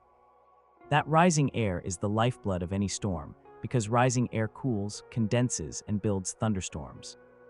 And every single one of those new thunderstorms releases heat as its water vapor condenses. And that heat lowers the surface pressure even further, which pulls in more air, which rises, which builds more storms. It is a self-feeding loop. As long as something at the top keeps evacuating air and something at the bottom keeps that rising air moist, the engine keeps running, whether or not there happens to be an ocean underneath it. Tomorrow and into Thursday, that upper-level jet stream is going to keep raking the top of this Gulf system, acting like a hand on a pump. But the top of the storm is only half of the loophole that may keep it alive over land. The other half is on the ground. And it has a name that sounds almost like a joke until you actually understand what it means. Scientists call it the brown ocean effect. Here is the idea, and it is brilliant in its simplicity. A tropical storm normally needs the warm blue ocean for fuel, because the ocean supplies an essentially endless stream of warm, moist air. But what if a storm moves over land that is so hot and so completely saturated with water that the land itself begins to behave like a shallow sea? That soggy, oversaturated ground can continue supplying the warm, moist air that the storm needs in order to keep itself alive. The land, in effect, pretends to be an ocean. It becomes a brown ocean. And the deep south this week is being set up to become exactly that, because days of tropical downpours are already soaking the soil across Louisiana and Mississippi and Alabama, priming the ground to release heat and moisture back into the storm as it passes over the top. Warm, waterlogged earth sitting underneath a humid sky, with the upper atmosphere actively pulling air out of the top of the column, is the exact recipe that lets a storm cheat death on land. Watch how the models are actually showing this potentially playing out, because the fingerprints are all over the guidance. The European model deepens the surface low from around 1,006 millibars off the Texas coast down toward 1,003 millibars as it organizes, then carries that strengthening signal inland rather than letting it collapse. Other guidance agrees on the basic idea. Even the newer artificial intelligence weather models, which learn weather patterns from decades of historical storms rather than solving the physics equations directly the way traditional models do, are independently flagging this system as strengthening as it moves inland and into the southeast. When the old physics-based models and the new pattern learning models both independently point at the same strange outcome, that is exactly when a forecaster's eyebrows go up. And if you look at a particular field called low-level vorticity, which is just a technical measurement of spin near the ground, the guidance shows that spin actually intensifying as the system crosses Alabama and heads east. That is exactly the kind of signature you would expect to see if the brown ocean loophole is genuinely real this week. I want to anchor this back to the bigger picture because it is genuinely easy to get lost in the machinery of all of this. Everything I just described, the divergence aloft, the rising air, the self-feeding loop, the brown ocean effect, all of it is being made possible by the same continent-spanning pattern that is about to drop tornadoes on Illinois. The upper-level flow that ventilates this Gulf system is the southern flank of the trough digging into the Midwest. The warm, moisture-loaded air that soaks the deep south is the exact same Gulf fuel that is feeding the instability up north. This is one machine, one single coherent atmospheric event. It is producing a violent tornado outbreak on its northern edge and a rule-breaking, land-strengthening tropical storm on its southern edge. The fact that those two things are physically, mechanically connected is precisely the part of this story that the day-to-day cable news coverage is going to completely miss. Because the tornado outbreak will be on one channel and the tropical storm will be on another, and almost no one is going to bother to tell you that they are, in reality, the same event. Now I have to be honest with you about the uncertainty here, because intellectual honesty is the entire point of what we try to do on this channel. Not every model is equally aggressive about the overland strengthening scenario. The American model is weaker and faster, hustling the system through without much in the way of strengthening. Another model keeps the low more modest throughout its inland journey. The European model, as I mentioned, is the boldest, with the most dramatic overland intensification and the loop out to the Carolinas. The ensemble guidance, which is where you run the model 51 times with very slightly different starting conditions and see how many of the runs agree with each other. Shows most members deepening the low near the Texas coast, then all of them eventually moving it back inland, with only a minority of the ensemble members carrying that strengthening signal all the way to Georgia and South Carolina.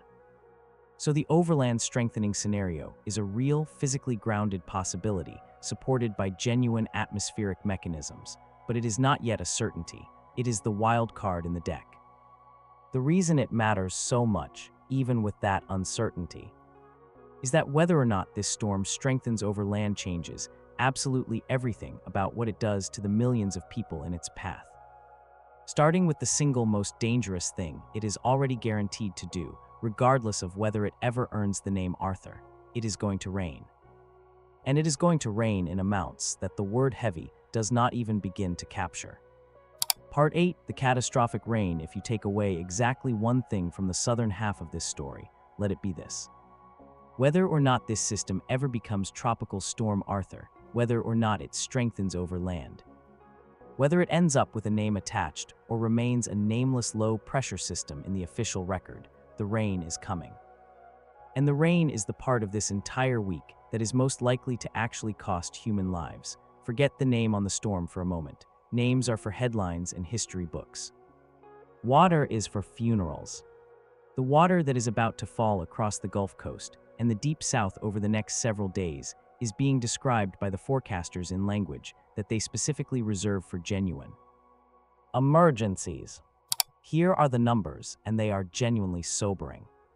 The Weather Prediction Center, which is the office responsible for rainfall and flooding forecasts in the United States, has placed a moderate risk of excessive rainfall, a level 3 out of 4 on their scale, across a large stretch of the region.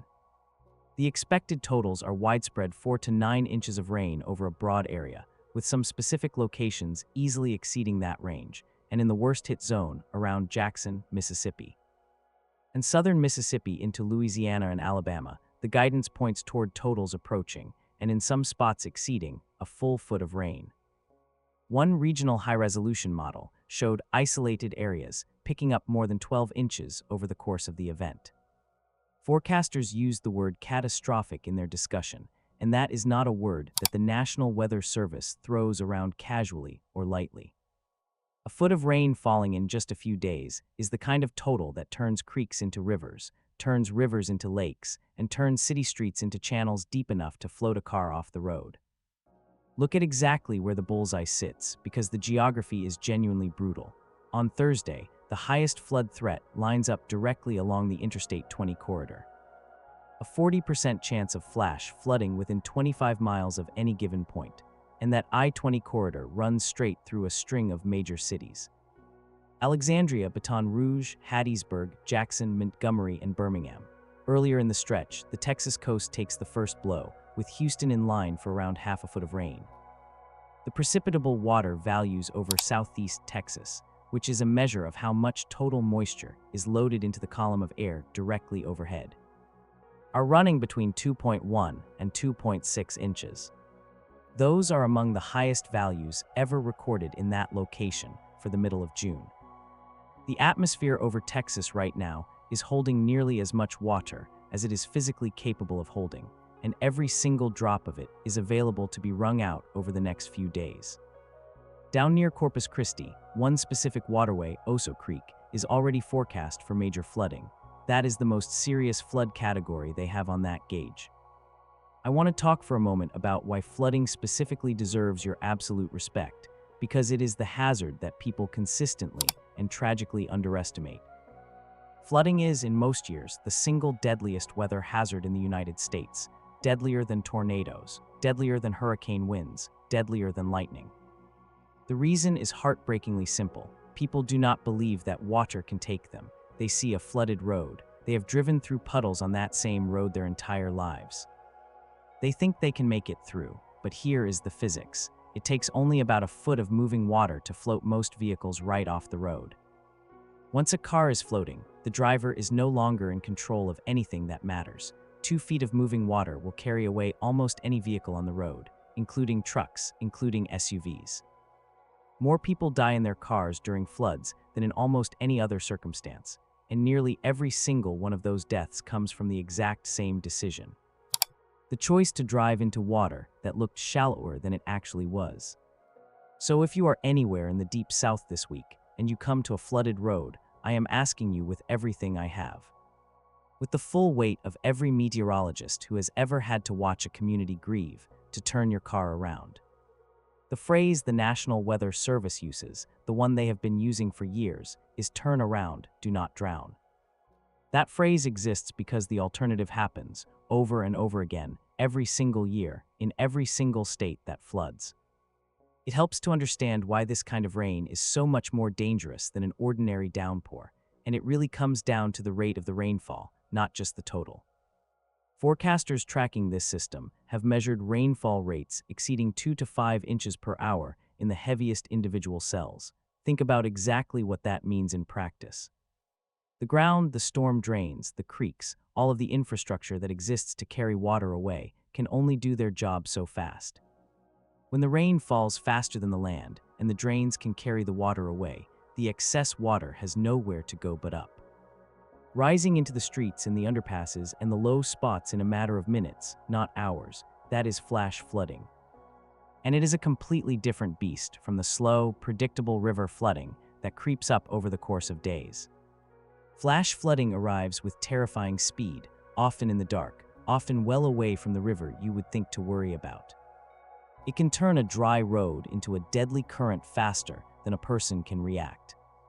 The Deep South this week is uniquely primed for that kind of flash flooding because the ground in many places is already saturated from days of earlier tropical rainfall.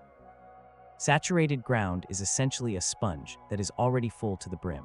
It cannot absorb any more water, so nearly every single drop of the new rain becomes immediate runoff, rushing right into the waterways and the streets. Layer a foot of new rain falling at a rate of several inches an hour on top of soil that can no longer soak up anything. And you have the exact recipe for the kind of catastrophic flooding that the Weather Prediction Center is warning about in writing. This is precisely why the flood threat, not the wind, may end up being the deadliest single component of the entire southern story this week. And it is why the simplest piece of advice is also the most important one. When you come to water over a road this week, no matter how shallow it looks, no matter how well you think you know that road, turn around. Here again is the thread back to the hole. This catastrophic rain is not a separate disaster from the tornado threat up north. It is the same disaster wearing a different mask. The tropical moisture that is being slung across the Deep South is fuel pulled from the same warm Gulf of Mexico that is feeding the instability over the Midwest. The upper-level pattern that is wringing that moisture out over Mississippi is the southern reach of the very same trough that is sharpening the tornado threat over Illinois. When you zoom out far enough to see the whole continent at one time, you stop seeing a tornado story and a flood story as two different things. You see one enormous, anomalous June pattern pressing down on the country from the plains all the way to the Carolinas, and choosing to express its violence as wind in one place and as water in another. There is one more dimension to the Gulf system that we have not touched yet, and it is the dimension that links it most directly back to the very tornado threat that opened this video. Because a strengthening tropical system does not only bring rain and wind to the people in its path. In its northeastern quadrant, which is precisely the same place that all of that moisture is being flung, it also carries a particular spin that can drop tornadoes of its own, far from the Midwest. In a part of the country that is going to spend Wednesday and Thursday watching two completely different kinds of severe, weather close in from two completely different directions at the same time. So let me show you exactly how the tropical system is going to open a second tornado front across the Deep South. And why, by the time we get to Thursday, more than 120 million Americans are going to find themselves under some flavor of severe weather threat at the same exact moment. Here is something that most people genuinely do not realize about tropical storms. They are tornado factories in their own right. And they manufacture their tornadoes in a very specific, very predictable place. If you draw a tropical system on a piece of paper as a spinning wheel, the front right quadrant of the system, which is the northeastern side relative to the direction the storm is moving, is the part of the storm where the wind shear is strongest and where small, fast, often rain-wrapped tornadoes tend to spin up. The northeastern quadrant of this particular Gulf system is precisely where all of that moisture is being flung across Louisiana, Mississippi, Alabama, and Georgia. So even as the Midwest is busy dealing with its own violent supercells tomorrow, the Deep South is going to open up a second, completely separate tornado front. Driven not by the trough up north, but by the tropical system itself, the timeline for that southern tornado threat runs about a day behind the Midwest timeline. Wednesday night, as the system comes ashore, an elevated tornado threat will set up over Louisiana. Then on Thursday, as the center of the storm lifts northeast, and the brown ocean engine we talked about a few sections ago keeps it alive over land, that tornado threat will march directly with it. Across Alabama, across Mississippi, and into Georgia, along a line that stretches roughly from Atlanta down toward Pensacola. These will not, for the most part, be the enormous, mile-wide wedge tornadoes that the Midwest supercells can produce tomorrow. Tropical tornadoes tend to be smaller and shorter-lived than their Midwest cousins, but they are dangerous in a particularly sneaky way because they are often completely wrapped in heavy rain. Nearly invisible until the moment they are on top of you, and they spin up quickly, sometimes with very little warning time. A person in Alabama on Thursday could be focused entirely on the flooding, watching the water rise in their backyard, and never see the tornado coming through the downpour. Then there is the wind. The wind is where the uncertainty we discussed a few sections ago really comes home to roost. In the majority of the scenarios, even the more aggressive ones, the strongest winds, the genuine tropical storm force gusts of around 40 miles per hour, stay relatively close to the storm center and mostly just offshore. With gusty but generally manageable conditions spreading inland across Mississippi, Alabama, and Georgia, that is the likely case, but there is that wildcard scenario. The one where the system genuinely strengthens over land as it crosses into Georgia and South Carolina. In that scenario, the European model paints a corridor of 50 to 60 mile per hour wind gusts reaching well inland, into a part of the country that almost never sees tropical storm winds. Will that actually happen? The honest forecaster's answer is probably not, at the high end of what is modeled, but do not bet your safety on that probably. There is a recent memory that explains exactly why that caution exists. Not long ago, Hurricane Helene was modeled in the days before it arrived with a swath of 80 to 90 mile per hour wind gusts pushing inland through Georgia and the Carolinas, and into the southern Appalachians. A lot of people, including some respected forecasters, looked at that modeled scenario and quietly assumed there was no way a tropical storm could realistically carry that kind of wind that far from the coast. It happened, and it was, in many places, worse than what had been modeled. The mountains of western North Carolina suffered a catastrophe that very few people saw coming, in part because the inland wind and water threat from a weakening tropical system was underestimated until it was too late. So when the models this week hint, even faintly, at this weak system carrying damaging gusts hundreds of miles inland, the people who lived through Helene are not laughing it off. They have learned exactly what an inland tropical system can do when the atmosphere conspires to keep it alive past the point where the textbook says it should die. Which is the exact loophole, the brown ocean loophole, that we have been describing this entire video. There is a phrase that forecasters use for situations like this one. For situations where two distinct storm systems begin to interact and feed off one another, they call it a multi-driver convergence, and it is exactly what it sounds like.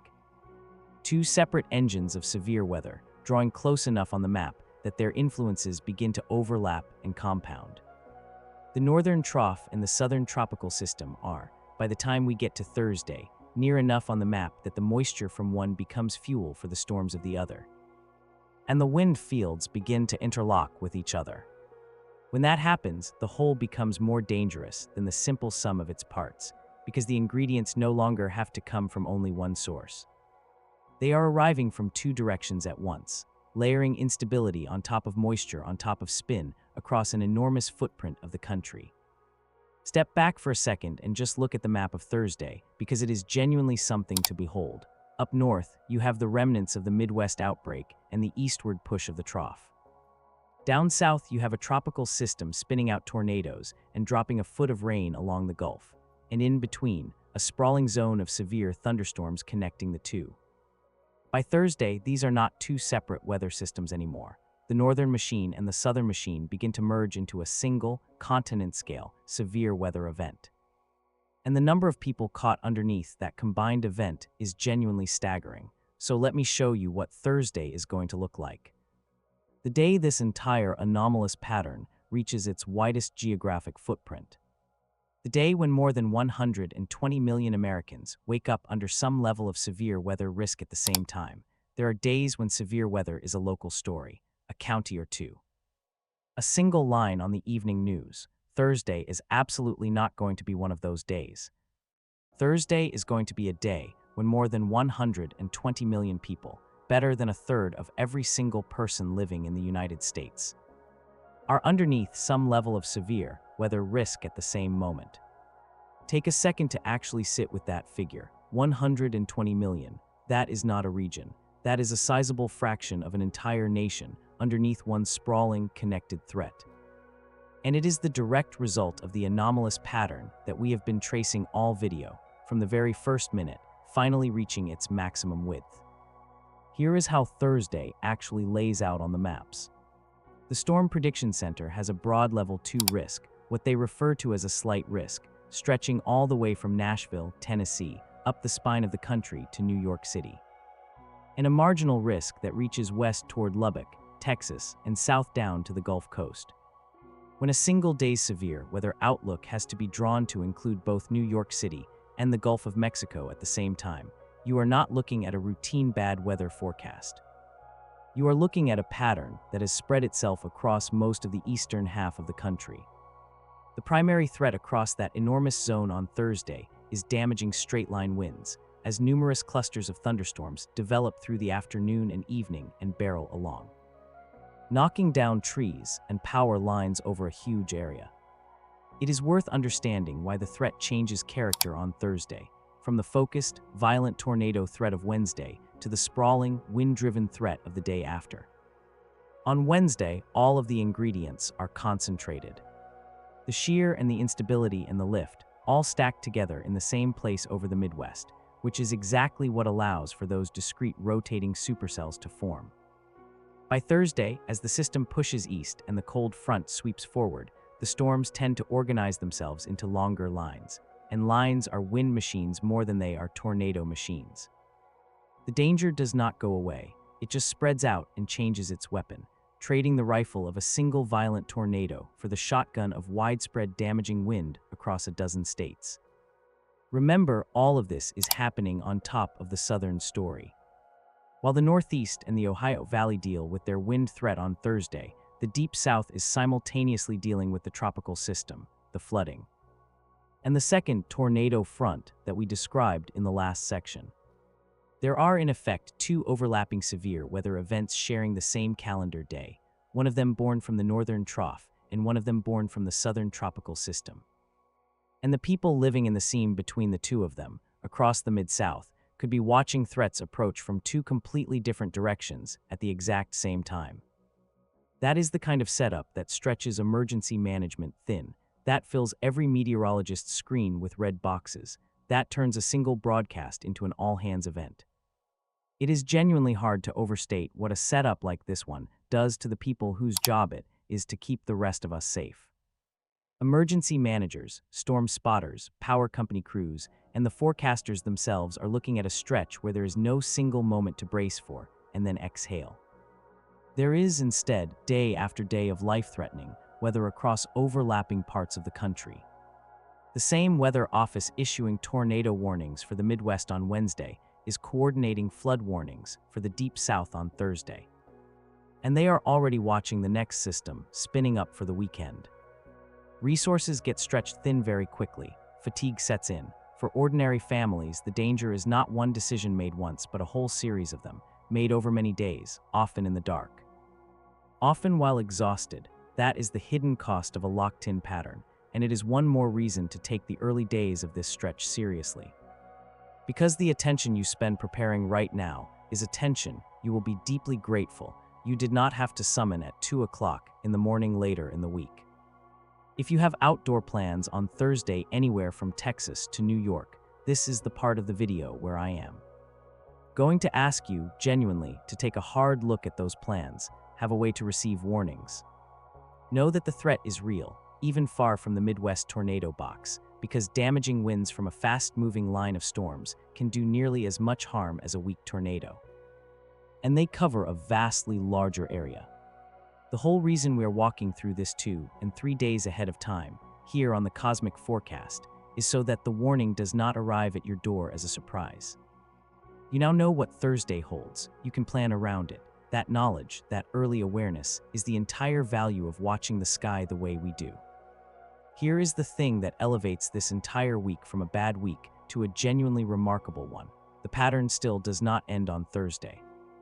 The pattern that has produced a record-flirting low, a violent tornado outbreak, a rule-breaking tropical storm, and a 120 million person severe threat is not finished. Because the same anomaly that made all of this possible is showing absolutely no sign of breaking down as the week ends. There is more coming over the weekend. Another round building in the plains and aiming directly at the Midwest all over again. And the persistence of this pattern, more than any single day inside of it, is in some ways the most telling clue of all about what is actually going on in the atmosphere this June.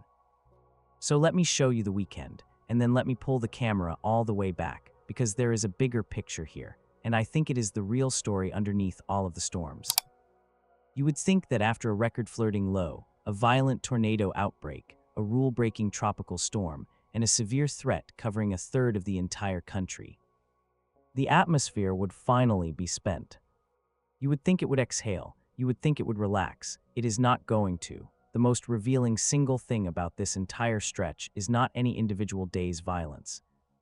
It is the absolute refusal of the pattern to break down, and the weekend is the proof of that. Because as the Midwest outbreak winds down on Wednesday night and the Gulf system pinwheels off toward the Atlantic later in the week, another round is already loading itself into the plains. Aimed at doing the entire thing all over again, the forecast for Saturday brings a renewed risk of severe weather to the Central Plains. Damaging winds and large hail are looking like the most likely hazards, as a brand new storm system tries to organize itself in the wake of the first one. Then on Sunday, that threat is expected to shift eastward into the Midwest and the Ohio Valley once again. There are early signals that Sunday could end up being the more significant of the 2 days, with all hazards possible.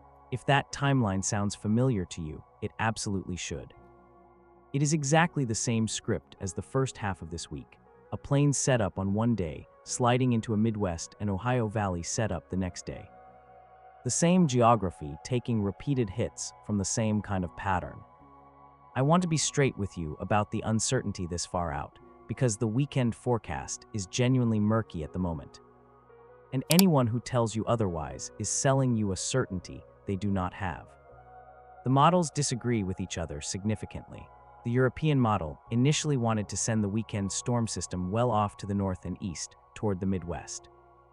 Then on a later run, it backed off considerably, showing a weaker low on Saturday, with just some scattered thunderstorms across Nebraska, Kansas, Iowa, and Missouri. The timing of the low on Sunday is going to be the crucial detail as it tracks across the Central Plains and into the Midwest. And right now, the spread between the various model solutions is genuinely wide, so I am not going to stand here in front of you and promise you a Sunday outbreak. What I will tell you with high confidence is that the ingredients for at least some significant severe weather are likely to be on the table again this weekend. And this is a forecast worth checking back on as the weekend actually gets closer. The specific details of the weekend, though, matter less for our purposes today than what the weekend itself represents. Think about the whole arc of this week. Tuesday, a warm-up. Wednesday, a violent tornado outbreak. Thursday, 120 million people under threat. Friday, a tropical system raking the southeast. Saturday, a new plains threat. Sunday, another Midwest and Ohio Valley threat. That is not a single storm passing through. That is a pattern that has set up shop over the United States and is refusing to leave. firing round after round at the same parts of the country, day after day after day. A pattern that persistent, that locked in the middle of June, is the real headline of this entire video. The individual storms are symptoms of the disease. The pattern itself is the disease. This is the moment to ask the bigger question. The question that has been sitting underneath this entire video, like a low note in a piece of music, for the last several hours. Why is this happening now? Why is a setup that belongs to April refusing to break down in the back half of June? What exactly is holding this anomalous trough in place and feeding it, day after day, with new energy? Those questions pull us away from the radar and toward the deeper machinery of the planet itself. And they lead, as so many of these stories ultimately do, in two completely different directions at the same time. One direction is up, toward the sun and toward space. The place this channel, the cosmic forecast, usually looks first. The other direction is down, down into the ocean, down into the warm water that quietly underlies everything. So let me take both of them, one at a time, starting with the question that I know some of you are already typing into the comment section. Is the sun behind this? If you have been around this channel for a while, you know that we spend a great deal of our time on the cosmic forecast looking up at the sun, at solar storms, at the way that space weather can ripple down across millions of miles of empty space and touch the surface of the Earth. So I want to address something head-on right now, because every single time a major weather event like this one hits, the question comes pouring into the comment section. And it is genuinely a fair question. Is the sun doing this? Is there a solar storm, a coronal mass ejection, some kind of burst of energy from 93 million miles away that is winding up our atmosphere and spawning these tornadoes? The honest, data-grounded answer this time is simple: no, and I think it is genuinely important to say so clearly. Because knowing what is not causing something is just as legitimate a piece of real science as knowing what is. Let me show you the actual space weather picture as it stands right now. The sun this week is quiet. The geomagnetic field around the Earth is calm. The planetary K-index, which is the number we use to measure geomagnetic storming on a scale that runs up to 9, is only expected to peak somewhere around 4. That is below the threshold for even a minor geomagnetic storm. There are no significant solar flares lighting up the X-ray charts. There are no major Earth-directed coronal mass ejections barreling toward us through interplanetary space. There is nothing in the space environment right now that would register as a driver of terrestrial weather. By the standards of what this channel usually covers, the sun is genuinely having one of its sleepier weeks of the year. And that quiet, that solar silence, is exactly what makes this particular story so clarifying. Because it strips away the temptation to reach for a cosmic explanation for what is happening on the ground. This violent week of weather is being generated entirely within our own atmosphere. By the jet stream and the warm Gulf and the ordinary, terrifying physics of moving air, the sky did this all on its own. I want to spend a moment on the other explanations that always surface during an event like this one, because we believe in meeting them honestly rather than mocking them. Whenever a large, well-forecast outbreak appears in the model's days in advance, some people will say that it is too perfect, too predictable, that it must be engineered.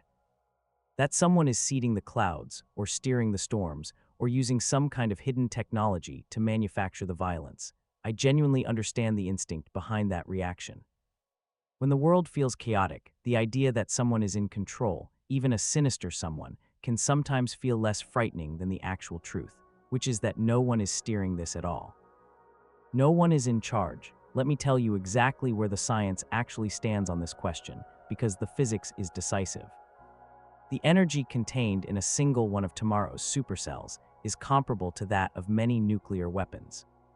The pattern driving this entire event spans an entire continent, and it reaches from the surface of the Earth all the way to the edge of the stratosphere. There is no technology on this planet, none, that can create or steer energy on that scale. Cloud seeding, which is the one real weather modification technique that we actually possess, can coax a few % more rain out of a cloud that is already raining. It cannot conjure a trough out of nothing, it cannot bend the jet stream, and it certainly, absolutely cannot build a tornado. The reason that forecasters can see this setup coming days ahead of time is not because someone planned it. It is because the laws of physics are predictable. And a big enough pattern in the atmosphere leaves fingerprints long before it arrives, so we can rule the sun out, and we can rule out the idea that human hands manufactured this. What we are left with is the atmosphere itself, behaving in a way that is genuinely rare, but entirely natural.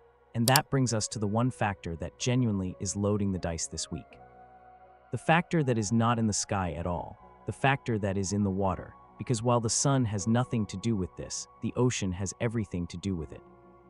The state of the ocean right now is the thread that connects this June week of violence to a much larger story that we have been quietly following on this channel for months.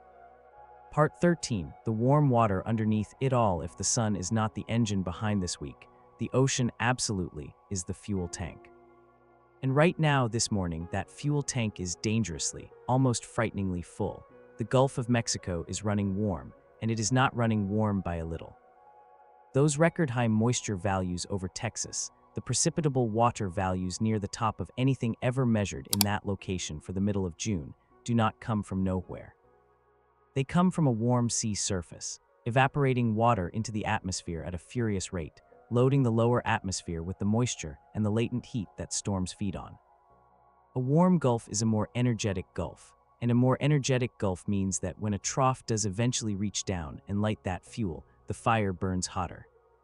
The same warm water is also exactly what makes the tropical system possible in the first place.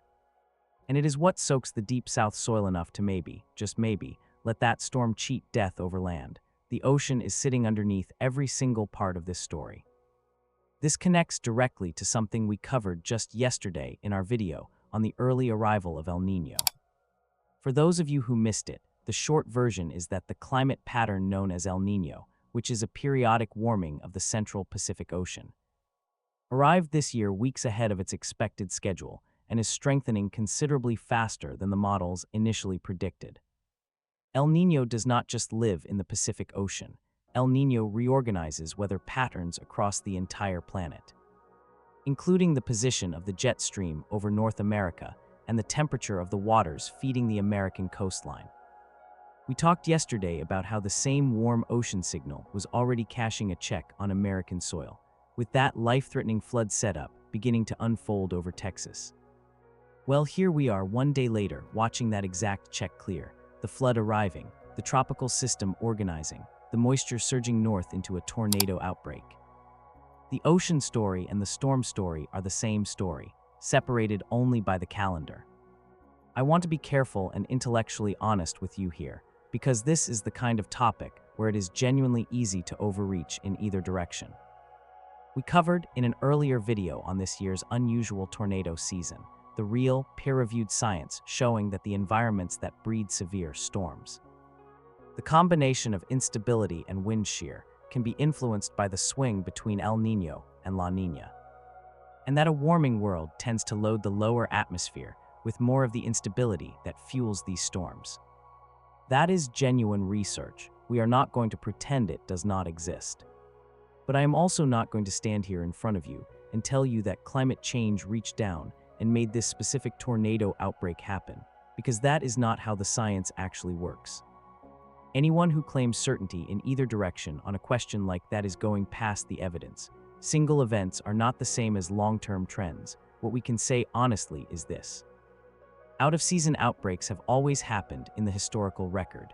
This week is a rare but natural configuration, and it is unfolding over an ocean that is unusually warm, which tilts the odds marginally, but really, toward the more energetic end of what is possible in any given week. That is the honest middle ground. That is where the actual data sits. It is worth saying plainly how unusual it actually is to be discussing an early-season tropical system and a record-warm Gulf in the same breath as a June tornado outbreak. Because that combination is the real fingerprint of this particular summer. In an ordinary year, these would be completely separate conversations, separated by weeks or even months. The tornado season would be winding down quietly as the tropical season slowly spun up. Instead, this year, they are happening on top of each other in the same week, fed by the same overheated ocean. That overlap is the kind of thing that makes the people who study these systems for a living sit up a little straighter in their chairs. It is not proof of anything by itself, but it is a data point. And it is exactly the kind of data point that is worth remembering as the rest of this summer unfolds in the weeks ahead. There is, believe it or not, a sliver of good news buried in all of this. And it is worth holding on to, because not every consequence of this pattern is a disaster. The same tropical system that threatens the Deep South with catastrophic flooding is forecast to potentially deliver something the Carolinas genuinely need, which is rain. To a region that has been running quietly dry for weeks, drought is its own slow-motion emergency, and a soaking rain, delivered gently enough, can be a real gift rather than a threat. Whether the Carolinas get the gentle version or the destructive version of that rain depends entirely on exactly how strong the system is when it arrives. Which loops us right back to the great unanswered question of whether or not it strengthens over land. The same uncertainty that makes this storm so dangerous in one part of the map also makes it, in one specific corner of that same map, potentially beneficial. The atmosphere rarely deals in pure villains, so we have now followed the fuel all the way down, from the tornadoes in the Midwest to the warm Gulf water that feeds them, to the early El Niño quietly reshaping the entire season, to a drought-stricken Carolina coastline that might, depending on a coin flip in the sky, get relief instead of ruin. We have ruled out the sun, we have ruled out the conspiracies, we have traced one anomalous June pattern as it expresses itself in wind and water across half of a continent. There is really only one thing left to do here on the cosmic forecast, and it is the hardest single thing, because it means sitting with the questions that this week leaves unanswered. So let me bring us home to the mysteries that even now, with all of our satellites and our supercomputers and our models, we still cannot fully solve. There is a strange and genuinely humbling truth sitting at the very center of modern weather forecasting, and tomorrow is going to put it on full, unmistakable display. We can now predict the broad environment days in advance, with an accuracy that would have seemed like outright sorcery to a forecaster a single generation ago. We can tell you 2 days out that the instability will reach 3,000 joules per kilogram, that the shear will support rotating storms, that the significant tornado parameter will climb past 7 across a multi-state warm sector. We can draw the box on the map. We can name the cities inside that box. And yet, there is one single question that we still cannot answer until we are actually standing inside the event itself, watching it unfold in real time on radar. And it happens to be the most important question of all. Will the storms stay discreet? I keep coming back to this question over and over again because it really is the whole ball game for tomorrow. And I want you to genuinely understand why it is so hard to answer in advance. The ingredients for tomorrow are essentially like a pile of dry wood, a can of gasoline, and a full box of matches. We can tell you with very high confidence that there is enough material here to start a terrible fire. What we cannot tell you, even with the best computers on Earth, is the exact shape that the flames will take. Because that depends on tiny, almost unmeasurable details that only reveal themselves in the moment. It depends on where this morning's cluster of storms ends up positioning itself, and how much it works over the atmosphere, and how fast the air recovers behind it. It depends on the precise moment that the very first storm breaks through the cap, and whether its neighbors give it room to breathe or crowd in immediately and choke it into a line. These are mesoscale details, small scale, chaotic. They live at the very edge of what even the most powerful supercomputers on the planet can resolve. So here is what to actually watch for tomorrow if you want to read the day the same way a working forecaster reads it. Watch the late morning and early afternoon. Watch whether that first round of storms clears out and lets the sun break through, because the sunshine reloads the instability and primes the warm sector for the main event. Watch whether the storms that fire around 4 and 5 in the afternoon stand alone on radar, with clear sky between them, or whether they immediately begin to merge into a line. If you see isolated, towering storms going up by themselves across Illinois and Indiana in the late afternoon, each one alone on the radar with no neighbors nearby, that is the dangerous signature. That is the discrete supercell mode, the mode that produces the strong, long-tracked, life-threatening tornadoes. If instead you see a solid line forming fast, that shifts the threat toward widespread damaging winds. Either way is dangerous. The difference between the two is the difference between a damaging day and a historic one. and we genuinely will not know which one we got until it is already happening. I think there is something important in sitting with that uncertainty rather than papering over it. We live in a moment in history that demands certainty, that wants the forecast to be a promise, that treats every missed prediction as either a failure or a conspiracy. But the atmosphere is not a machine that runs on rails. It is a fluid, chaotic system. And the honest forecaster's job is not to eliminate the uncertainty. It is to tell you exactly where the uncertainty lives, so that you can prepare for the full range of what is possible. Tomorrow, the uncertainty lives in storm mode. The professionals have done their part of the work. They have seen this coming for days. They have drawn the box. They have told you in writing that the worst case is on the table. What happens next is up to the sky. And the only rational response for anyone living inside that box is to prepare for the worst version and hope for the gentler one. That uncertainty, the gap between what we can know in advance and what we cannot, is not unique to the tornadoes tomorrow. It runs through the southern half of this story as well. Through that rule-breaking tropical storm, and it connects to an even deeper question that this entire week forces us to ask, whether we want to or not. Because if a storm really can strengthen over land, and if a trough really can lock itself this deep into the middle of June, then maybe some of the rules that we thought we understood about the atmosphere are softer and stranger than we like to admit out loud. So let me take us into the last and the largest mystery of all. Let us return one last time to the strangest single thing about this entire week, the storm that may actually strengthen over land. Because it is a doorway into something much, much bigger. For most of the history of meteorology as a science, the rule was treated as nearly absolute. Tropical systems need the ocean. Push them onto land and they die. And yet, over the last couple of decades, scientists have documented case after case where that rule bent, where a storm moved inland and refused to weaken, or actually gained strength, fed by warm, saturated ground that was behaving like a shallow inland sea. The brown ocean effect is not science fiction. It is a recognized, studied phenomenon in the peer-reviewed literature, but here is the humbling part. We are still learning exactly when and why it happens. Still mapping the precise conditions that allow a storm to cheat its own death. It sits right at the actual frontier of what we understand. In that territory where the textbooks are still being rewritten in real time. That is what makes this week such a remarkable thing to witness as it unfolds in front of us. We may be about to watch one of those rule-bending events happen, with modern instruments trained on every single part of it. And whether the storm holds together and intensifies over Alabama and Georgia, or quietly falls apart, will teach us something either way.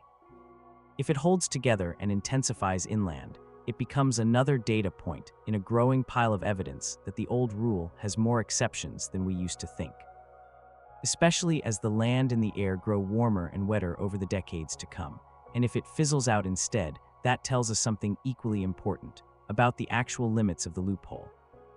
This is science happening live in front of all of us, and you get to watch it, knowing exactly what question is being tested in real time.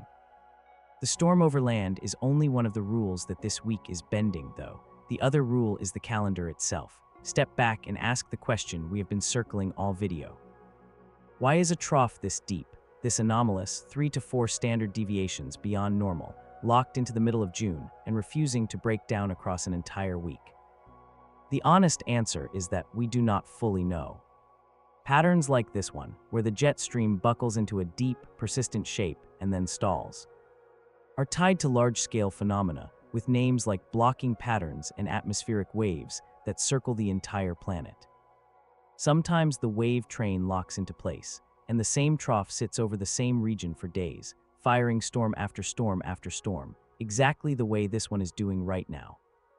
We can describe it, we can sometimes see it coming a week or so out. But why it locks in exactly when it does, and why this particular June, are questions that push right up against the edge of the actual science. That leads me to the thought that I think should stay with you longest after this video ends. The season ahead question. A tropical system organizing this early, in the middle of June, over a Gulf that is running record warm. Paired with an El Niño that arrived weeks ahead of schedule and is strengthening faster than the models predicted, is the kind of thing that makes a forecaster genuinely uneasy about the months that are coming.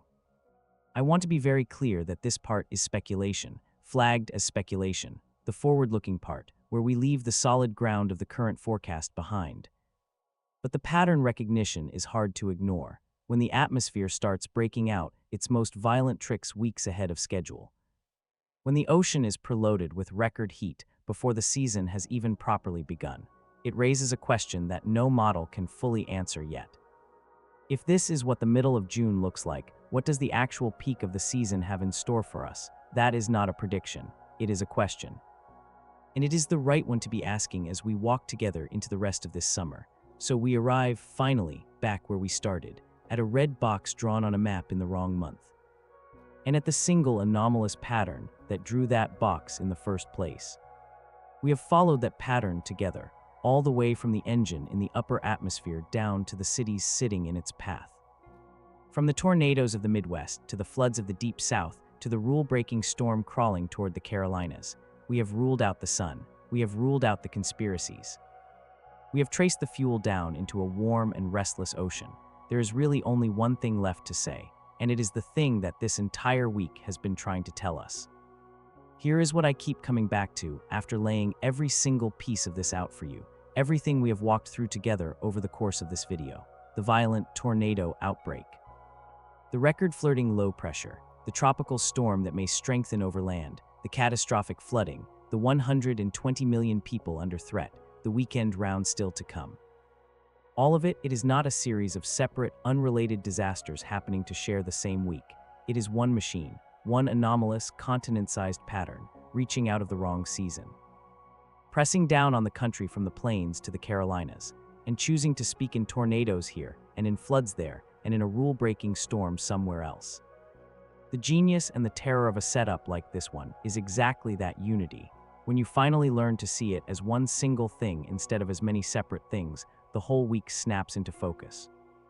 And you understand precisely why the forecasters reached for words like outbreak and catastrophic and once in a few years. That is the real reason the title of this video is what it is. This is, in every measurable sense, something far worse than a typical June storm, not because any single individual tornado or any single individual flood is unprecedented in isolation, but because the pattern that is producing all of them at once does not belong on the calendar in June at all. It is a springtime machine running weeks late, with a warm ocean pouring fuel into it. And it has decided to do its work over the heart of the country during a month when most people have already stopped watching the sky. That gap, the gap between how dangerous this pattern actually is and how little attention this time of year usually receives, is the single most dangerous thing about it. It is the entire reason that a warning matters, the entire reason that knowing matters, the entire reason that videos like this one exist on the Cosmic Forecast. I have spent the better part of an entire video walking you through maps and numbers and mechanisms and parameters and statistical anomalies. But underneath every single one of those pieces is something simpler, almost ancient.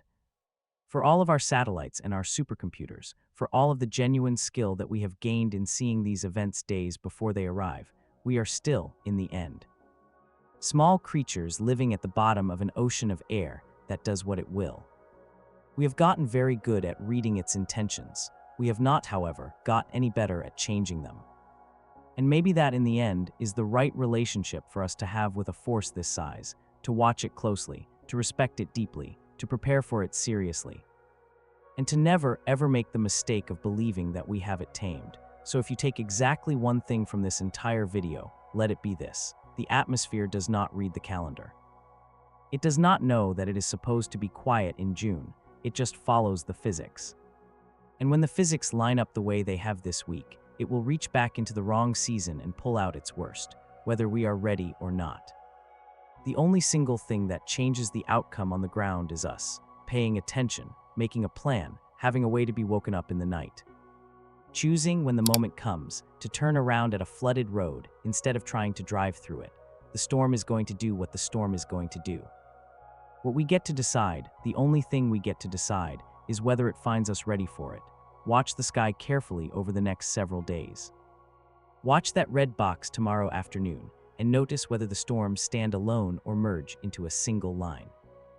Watch the Gulf and see whether a storm really can gain strength over dry land in the year we are living in.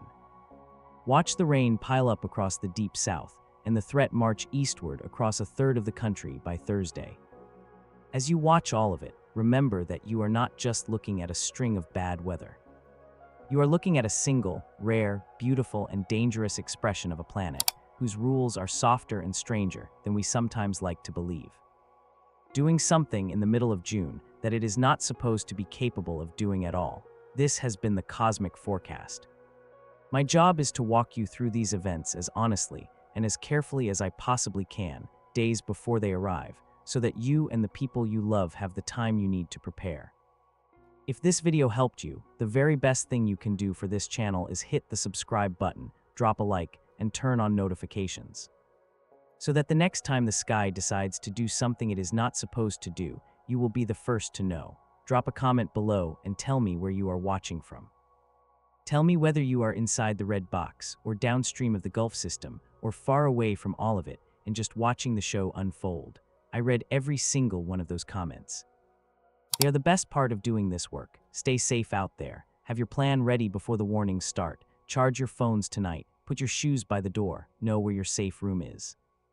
Look out for the neighbors who might not be watching the sky as closely as you are. And above all, keep looking up, because the sky still has an enormous amount left to show all of us.